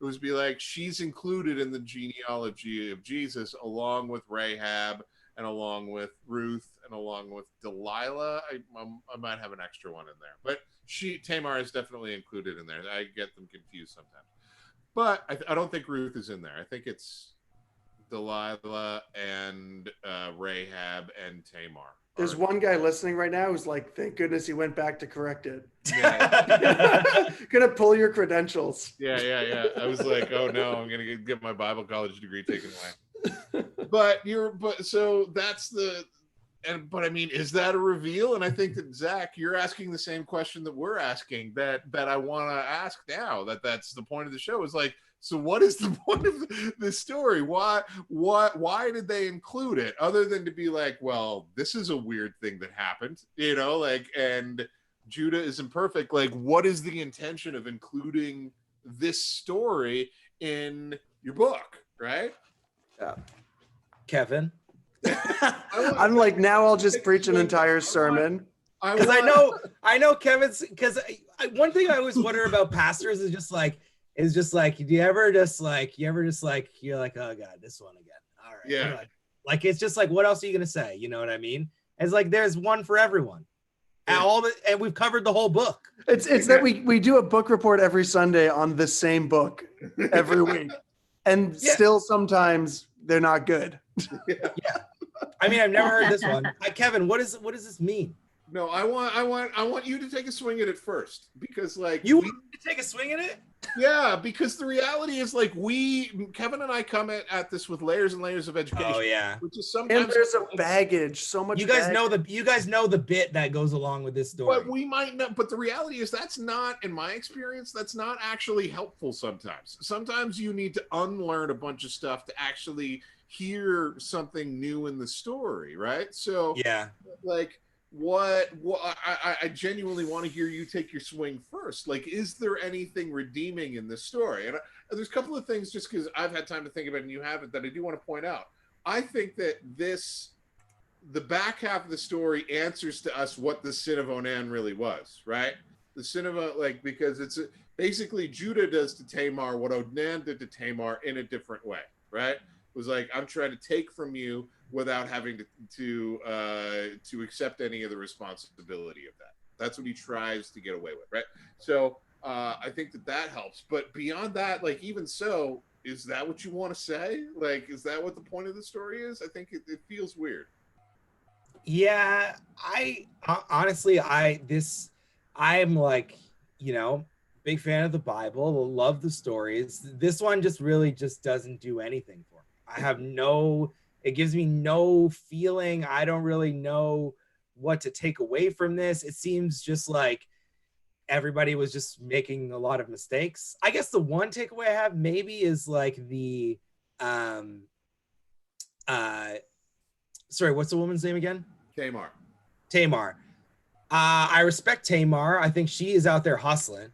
Yeah. And that is the big takeaway for me, is just like, Tamar is like, listen, I'm in this broken ass system. All this, I gotta fuck everybody's brother when my husband died, which is horrible. Yeah. And she's like, you know what? I'm gonna figure out how to not be taken down by this. So she goes and like, she's in disguises and she's taking stamps. Like, that's so smart, because she's like, look, I got this guy's stamp. I'm gonna be safe from everything. She's got the staff. She's all set. She's good to go. So I mean, I respect her ingenuity, and I think that she did a great job making the best out of a bad situation. That's all I got. Yeah, she knows she's going to have to hustle him a little bit, because when he like offers to have sex with her, she's not like, no. She's just like, well, what do you give me? Right? Like, that was an amazing move by her. Yeah. She has so little leverage in this society. She knows she's got one move in her back pocket, and she's like, this is going to be the thing that saves me. And she pulls it out in a way that is just amazing. Yeah. There's an interesting parallel to like even moments we're in right now. That is, if you shove people into the corner, they will find incredibly resourceful ways to fight back. Totally. Which may even be unethical ways, ways that would have broken God's own laws that come in later. Obviously, they didn't have that in Genesis, but that are like morally suspect. But within this broken system, she'll do what she has to do to survive. And that she's named in that genealogy in Matthew does this amazing thing of validating her struggle, totally. And validating the messy gray that can happen in a broken system. If you had just said, hey, you can be my daughter and receive inheritance, even though you don't have a kid, because God killed my kids, like if they had just been like, hey, we're going to take care of each other, she wouldn't have had to do any of this.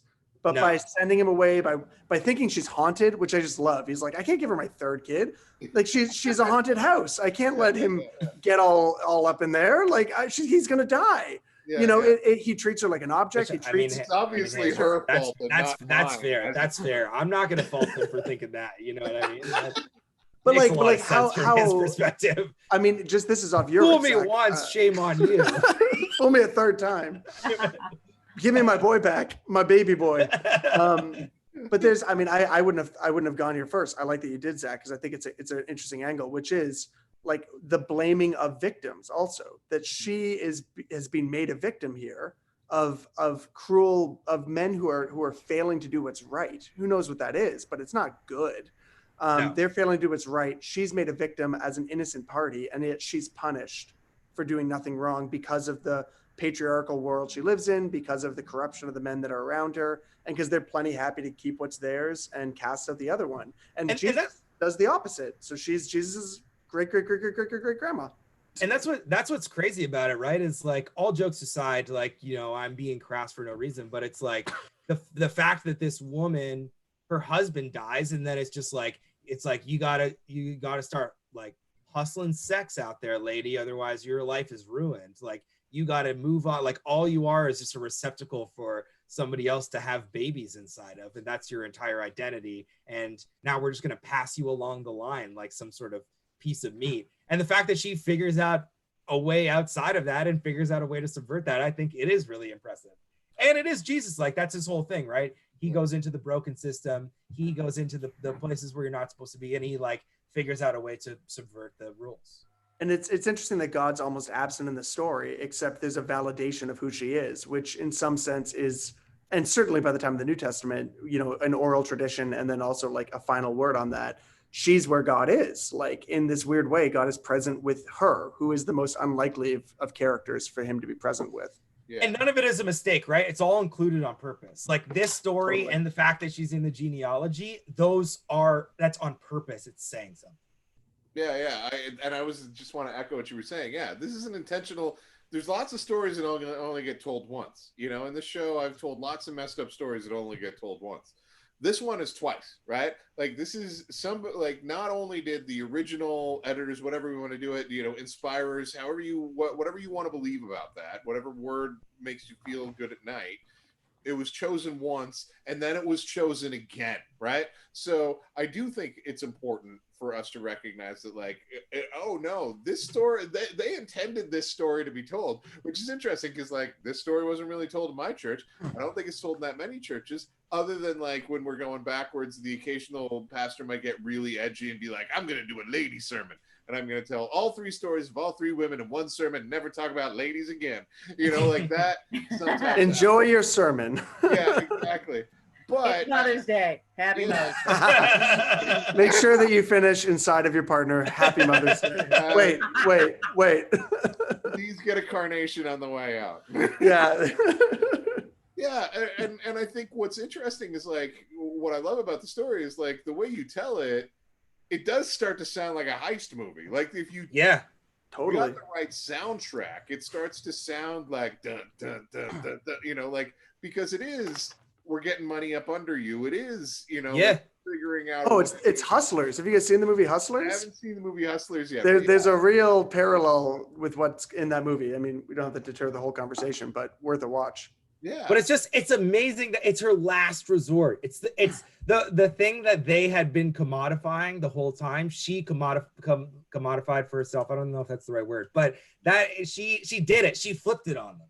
Yeah, and there's not that many stories. Well, mostly women are just ignored in the Bible for the most part, right? Like, they're just not included. But it's fascinating in this and in a couple other stories, like, Easily the biggest flaw of the Bible, by the way. Yeah. Easily. You know, but in this story specifically, she's the hero of the story. You know, she's the protagonist. She's the one who takes the action. She's the one who dictates what happens, and she's and even is commemorating, even though as lame an apology tweet as it is. Like, Judah does say, well, she's more righteous than me, you know, like, given the situation, you know, like, she's more righteous than me. And I just think that that's this really interesting dynamic that is created in this story, where, you know, like, especially like as a pastor in like the Mother's Day sermon, we were just talking about it, where it's just like, let's talk about Ruth, let's talk about the Proverbs 31 woman, and it's just like, well, maybe we should be talking about Tamar. Yeah. And there's an interesting trend that, like, of course the Bible's patriarchal because the world was patriarchal Right. and still is patriarchal. So it shouldn't surprise us. What should surprise us is that these stories are hidden in there. And that Right. when women show up, especially women who are oppressed, women who are overlooked, they become the ones who are grafted into Jesus's story, or the ones who are actually his great grandmothers. Yeah. So there's the Bible is almost subverting the idea of a holy book in some Yeah. of its stories. It's like intentionally subverting the very concept of what would have been respected at the time. Sorry, jump in, Teddy. No, that's fine.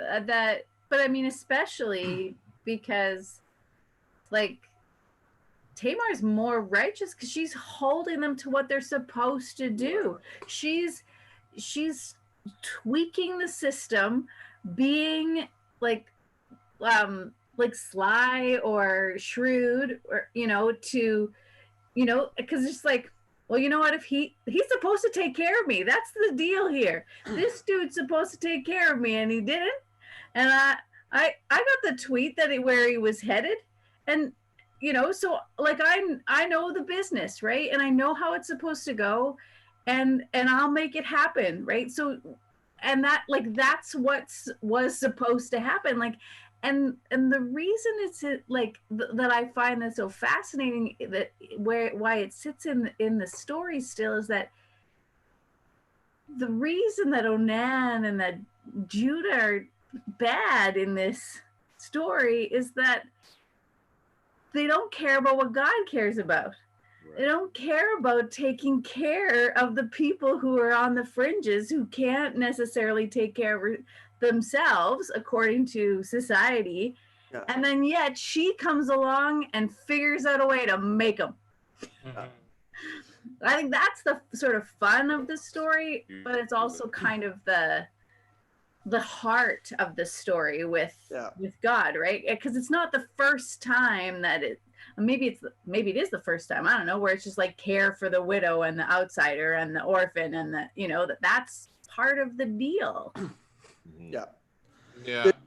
It's like interesting how they have like there's kind of like, if so, you have the guy who's pulling out, and then it kind of makes sense now that that's involved in this story, because it's like this guy is shirking his responsibilities. At the same time, he's a part of this line of people that are so adherent to the policies and the structures and the procedures of this time. And it's like, whenever it's convenient for them, they're willing to take advantage of it. And then that's what Tamar does, right? She says, oh, now things are not convenient for you, and you have to do the things that you were supposed to do the whole time. And I've used what you've been using to hold me under this oppression against you. Yeah. If you're going to set up these rules, I like what you were saying there, Teddy. Like, if you're going to set up these rules, I'm at least going to make you follow them. And if you don't follow them, I'm going to be the one that exposes how, when it's convenient, you'll go to a prostitute, but then you'll get mad that your old daughter-in-law is prostituting, right?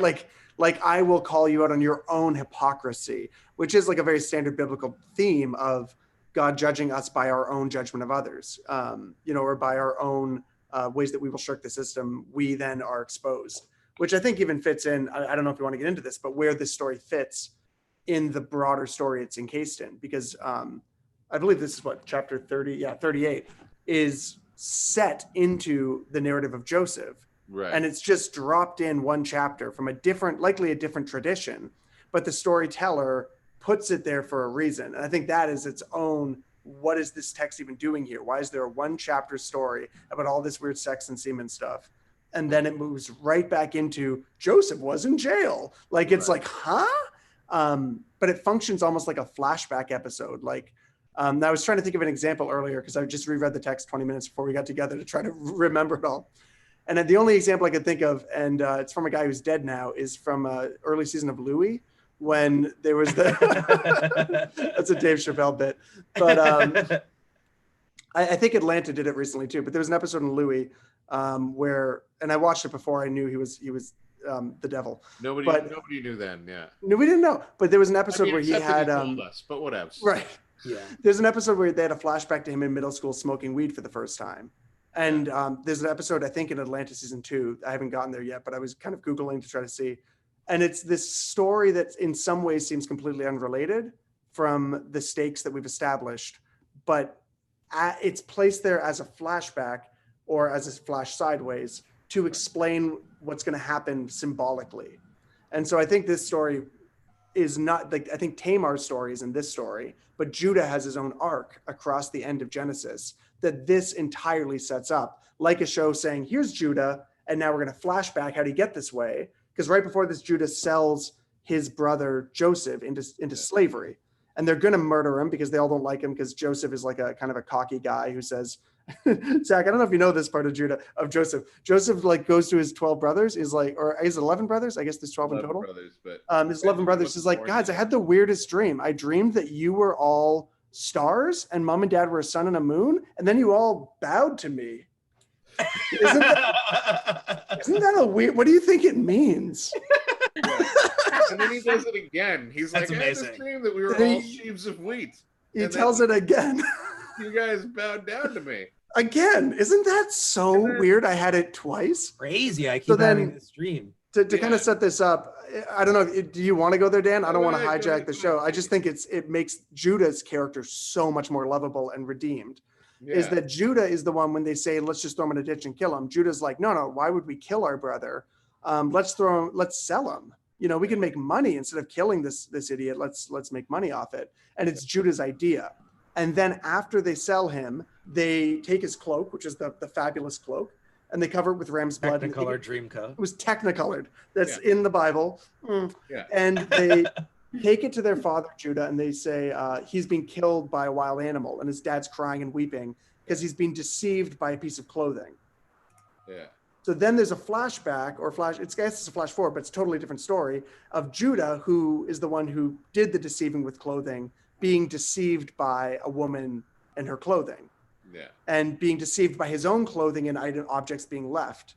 So you're like instantly going like, ooh, what are they doing here? Like, this is a great episode of the show, but the season of the show will actually make it even more relevant.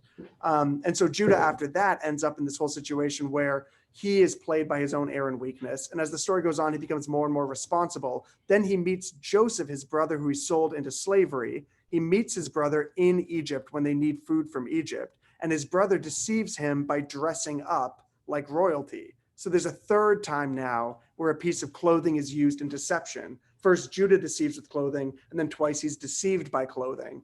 And then the final kind of kick on this is that they keep going to this guy they don't know is their brother in Egypt, trying to get food for their family. And the one time he says, if you're going to go, you've got to leave with me the youngest brother in your family. And Joseph was the youngest brother, but he says, you got to leave with me now. The one who's one older than me, my biological brother, has to stay here. And Judah, knowing that this will kill his father, the idea that he might never see his second youngest son again after losing his youngest son, Joseph, he ends up saying, Judah says, no, don't send him. Keep me here. Like keep me as ransom. I'll give my life in exchange for my younger brother's life. And so there's this beautiful, like early in his story, he's deceptive and he's arrogant and he's willing to use others for his own gain. But by the end of the story, he's willing to sacrifice himself for the sake of his own brother. And that's the action that breaks through Joseph's deceptions. And he starts to weep, seeing that his brother's being transformed by walking through all this suffering. So I think that's like this beautiful, if you had a season arc, the episode arc of Tamar is like the best episode in this season, but it's kind of its own one-off. But the characters in it by the end up having all these other transformations that you don't get without that beautiful detour into that story. Preach, Kevy. There we Bro, go. Break it down. Bro, ain't that a good one though? This is like season This 3. guy, that's what took me off the streets and into the church, baby.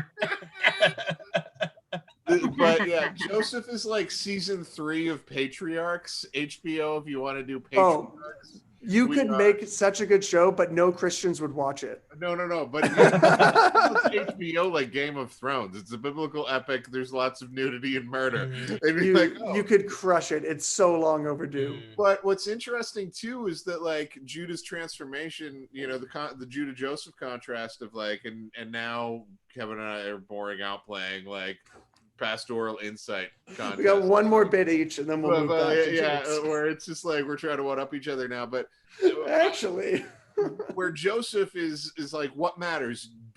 Actually being righteous or looking like you're righteous? You know, and for all of his life to this point, Judah has looked like he's righteous, you know, like because and that's ultimately Onan's thing. I'm going in. I don't know what's going on, guys. Must be something defective in her, right? Like, and Judah's like, I'm gonna go to Timrah, and things will happen in Timrah, you know, and I'll send you a goat later, and stop looking because like people start to, you know, whereas you know. Joseph, like, not only is he sold by his brothers, he goes to jail for multiple years. He gets sold out in jail for more time. Like it's like the contrast of like what's more important, to actually be a person of integrity and to appear as if you are a person of integrity. And I think that that's ultimately going to be my answer to the question that we always end the show with, which is, should we toss this story, tame this story, turn it up? I think I know where we're going to go, but for me, it's turn it up, because one of the most important things that we could be doing right now is asking ourselves the question, what is more important, to look righteous or to be righteous? And I think in our social media driven age, even outside the past 2 weeks of incidents, it is more important than ever that we make a decision about what is important, looking righteous or being righteous. Because the reality is, if we are righteous, if we do the right thing, it's going to look and sound like the wrong thing to a big group of people. And we're just going to have to make the decision that we're okay with that. That as uncomfortable as that may be, we're going to tell the truth about a given situation, you know? So, and we have lots of people who are willing to lie to our faces about their own righteous while displaying none of it. Like, you know, and I mean, I don't want to get overly political, because I said that I didn't want to talk about any politics that had happened in the last 1900 years on this show, just because it's not what I want to spend my time talking about. But like, Donald Trump is out there in front of a church that he tear gassed his way to, with taking a picture with a Bible that he doesn't look like, let alone hold a Bible. The man looks like he's never held a book before. Like, it looked like he was unfamiliar with the concept of books and how to hold them.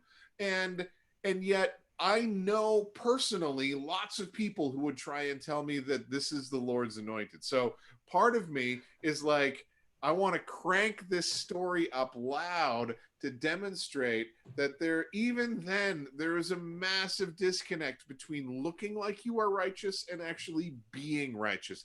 And God sees it and punishes those who think that they're getting away with stuff. So that's my kind of rant for this week. I don't know. What do you guys think? Well, I agree. I just want to say, I agree with that. I agree with the turn it up. Let's turn it up as well. Yeah. And I think even it appeals more directly to what's happened in the last couple of weeks, what you're talking about, the idea of being righteous as opposed to appearing righteous. Right. And I know for me, like, my whole life, the main thing I've done is consume Black culture, right? Like, that's right. My podcast is, I talk about football, I talk about basketball, I talk about rap music. Those are things that are predominantly from Black people. And I have definitely appeared righteous in that aspect of my life, because I've been celebrating Black people. I've been celebrating Black art. I've been doing all the right things, saying all the right things. But in this last couple of weeks, I've realized in a lot of ways that I'm not actually being righteous, because right. There's so many things that I'm afraid of. I have Black friends, and there's questions that I'm afraid to ask them. I have this horrible thing where when I'm around my Black friends, I have this fear, because I don't want to offend them, because I don't want to say something racist, because I don't want to appear like I don't actually know what's going on, that I hold back from those relationships, that I don't ask the questions that I need to learn to become the best ally that I can be, to be as least racist as I can be. And that's something where even just a better friend, like, it doesn't even exactly, on such a micro level, it's a better friend, right? Like, my relationships maybe are not as close because there's this barrier that I'm holding up between me and these people that I love and who are really close people in my life, and I don't understand their experience because I don't want to expose myself as somebody who doesn't know everything about being an ally or what it is to be a Black person in North America. And it's like this period has made me realize that it's like I have to be uncomfortable. I have to ask awkward questions. I have to say things that are going to hurt people's feelings unintentionally so that I can actually learn how to have real love and empathy towards human beings in the world. And I have to not be afraid of those things. Yeah. That is just it. It's the pride. And we've seen this in so many different areas. It's the pride of like having to come across like you have it all together or you know all the things that is so much of a barrier and makes you the biggest dick.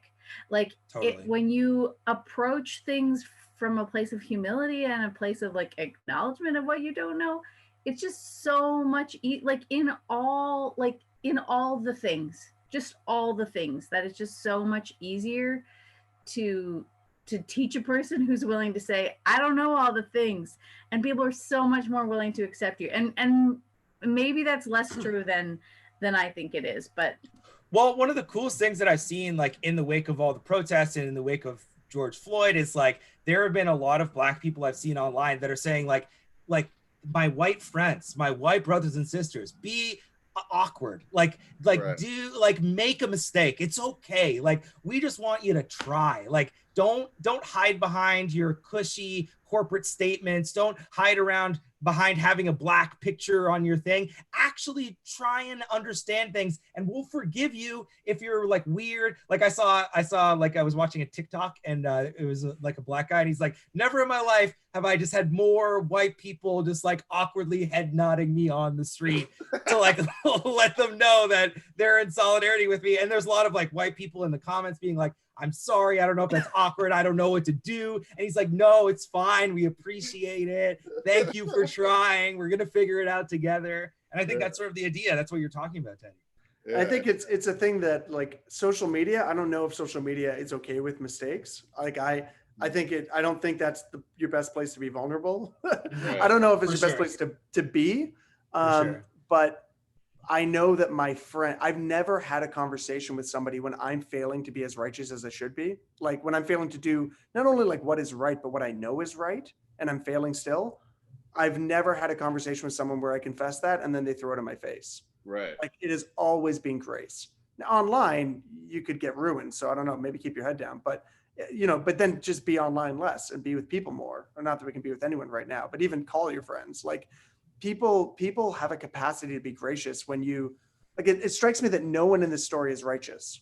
Like Right. Tamar is more righteous than Judah. But even she has to deceive and maybe it's necessity. But I think that she's not even painted as a perfect person. I think it makes her more interesting that she's not, because who is the fully righteous person, right? Like Christ becomes that archetype, that full characterization of that. But every human in the book and in Genesis, every person is a person. And I think we don't know what to do in the Bible when people are people and they hurt each other and deceive each other and make mistakes and grow better and then makes the same mistakes again. Yeah. But, it seems like in this story, on the turn it up is like, you don't have to be righteous. You just have to be honest, Yeah. and you have to do what's put before you. And what is put before you might be difficult. You don't have to be perfect at it. You just have to want to do what is right and be honest that you fail at it. Like seems to be all this story is really pushing us for. I mean, I think that's the funnest thing about this story and others. Like even when we're looking at the story of like Rahab, and that the stereotypical like Virgin Mary kind of like perfectionism that is sort of upheld as like being this lovely little woman is not upheld throughout the Old Testament. That you have to, that scrappiness is a value, right? And getting it, and she gets a pass for not for posing as a prostitute, right? Like Not just posing. Like, all right, She really committed to the thing. totally committed to that role. She yeah. just was a prostitute. Yeah. Even Mary, who is seen as now this docile, doe-eyed lady, finds out she's pregnant with the Son of God, and she sings about a revolution and tearing down the rich and sending away the full hungry. Yeah. Like why have we made the Bible so boring? It is the hardest book ever to make boring, and we did it. Yeah. Like, what the hell? Well, and we did Giles a couple of weeks ago with Charlie Demers and who was the other guy that who did it was Charlie Demers and I forget who the other And somebody who didn't pull their weight, apparently. No. They were, Sorry to whoever that is. I don't know. I'm just making a joke. yeah, but that was one of the things we talked about is that like not only that, like is called Elizabeth is like blessed among women are you. The only other person called blessed among women is Jael, who murdered a dude by putting a tent peg through his head. Right, like so, like as a revolutionary act. So Mary gets lumped in that as well. Like their expectation is violent revolution, and I think that this story is in some ways very applicable because, like, is it righteous to burn down a Target and loot it? Maybe not, but sometimes it's the only thing you got. Is it righteous to trick your father-in-law into having sex with you in order to get yourself taken care of? No, it's not good, but sometimes it's the only thing you got, and it's not as bad as what was going on before. And I think that is a fair comparison to be like, like that this is like these are not comparable things. If you're more upset about or if you're somehow equating the murder of a human being with the burning down of a looting and burning down of a Target, you're an idiot. Like you just don't understand things and what matters, and you're in no way in communion with Jesus. Like this is like I'm gonna unequivocally say that, like so. I think that sort of gets me, like into the we need to turn this story up and exactly what you said, Kevin. How did we make the Bible boring? Somehow we managed to flatten it out. I think I would probably like nuance this a little in saying, I think the Bible, a lot of the Bible, especially the Old Testament, does a great job of showing us how the world works and sort of what wisdom looks like. Right. But I'm not a Christian because of the Old Testament. Like I'm not a follower of Jesus because of the Old Testament. It's a beautiful, compelling part of it. It reveals elements of God and humanity and creation. But, when I look at Christ, I go, okay, so I can't put a tent peg through my enemy's head, even if I want to. That story tells me I'm going to want to. And that story tells me that people do, and that those people aren't wicked people. They're people trying to survive. Right. If I'm going to be a Christ follower, I'm now called into a radical peacemaking. I'm called into enemy love. I'm called into laying down my life and putting my body between hostility. That doesn't mean, though, that now I can have empathy for the looter because I understand Jael. And I can even have empathy for the oppressor because I understand that the oppressed people are often people caught in their own powers and principalities. So I would say there's a certain amount of call as the Christ follower to live out of that. But I think these Old Testament texts, maybe they don't prescribe what I should do, but they describe how the world is. And that builds in me a greater sense of being with my neighbors without needing them to be Christ followers. To be able to say, I see you because I've seen in my own holy story, people like you, and I think I can understand why you're doing this. So I think there's a bit of a application question maybe that we got to get to that is more beyond where we want to go. And people who are genuinely people of faith can disagree on this because I'm a little bit like sometimes you might have to put a tent peg through somebody's head. Might be the most righteous thing that you can possibly do. And I know that angers a lot of people in certain quarters, but like I don't think that the pacifism of even the New Testament is nearly as pacifist as some of our things. That's a whole other Dan, I would say that's a whole other podcast. I would say we have to put the nail through our own hands as the followers of the risen. All right, it's about time to wrap this up. It's about time to wrap this up. Now we're in it. Let's go. No, I can do that. I was enjoying this and you've ruined it.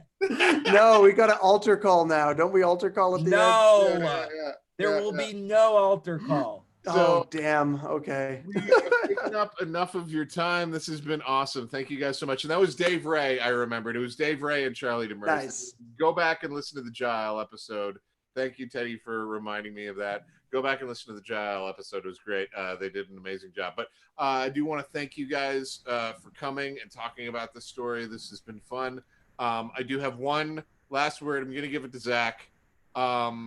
Kevin is followed by famous and amazing rapper Shad.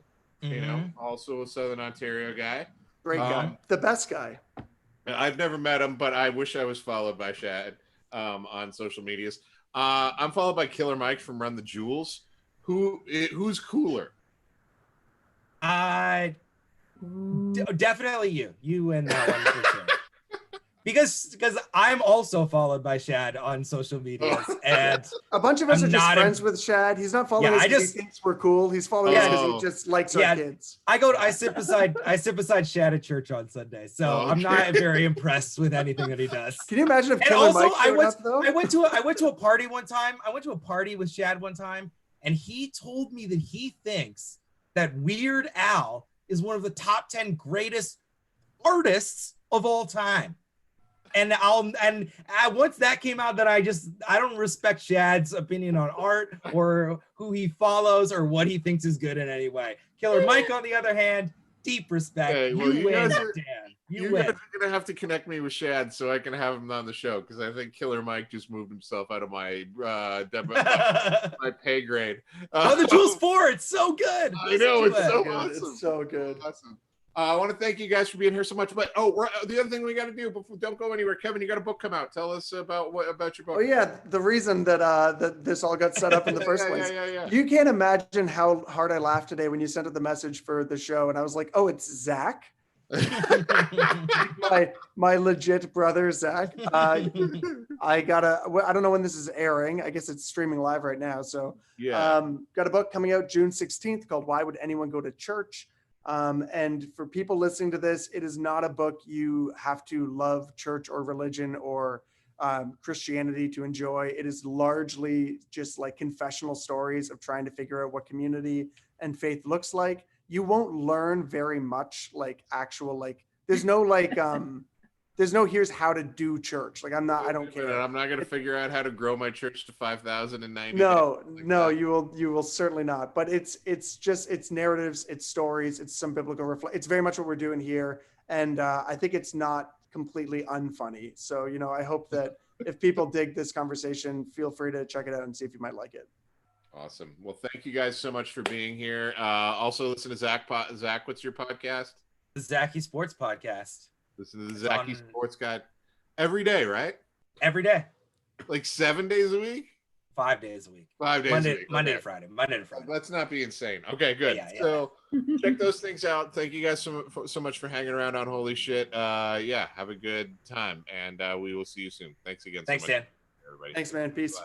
Have a good one. Thanks, everyone. See you later, guys.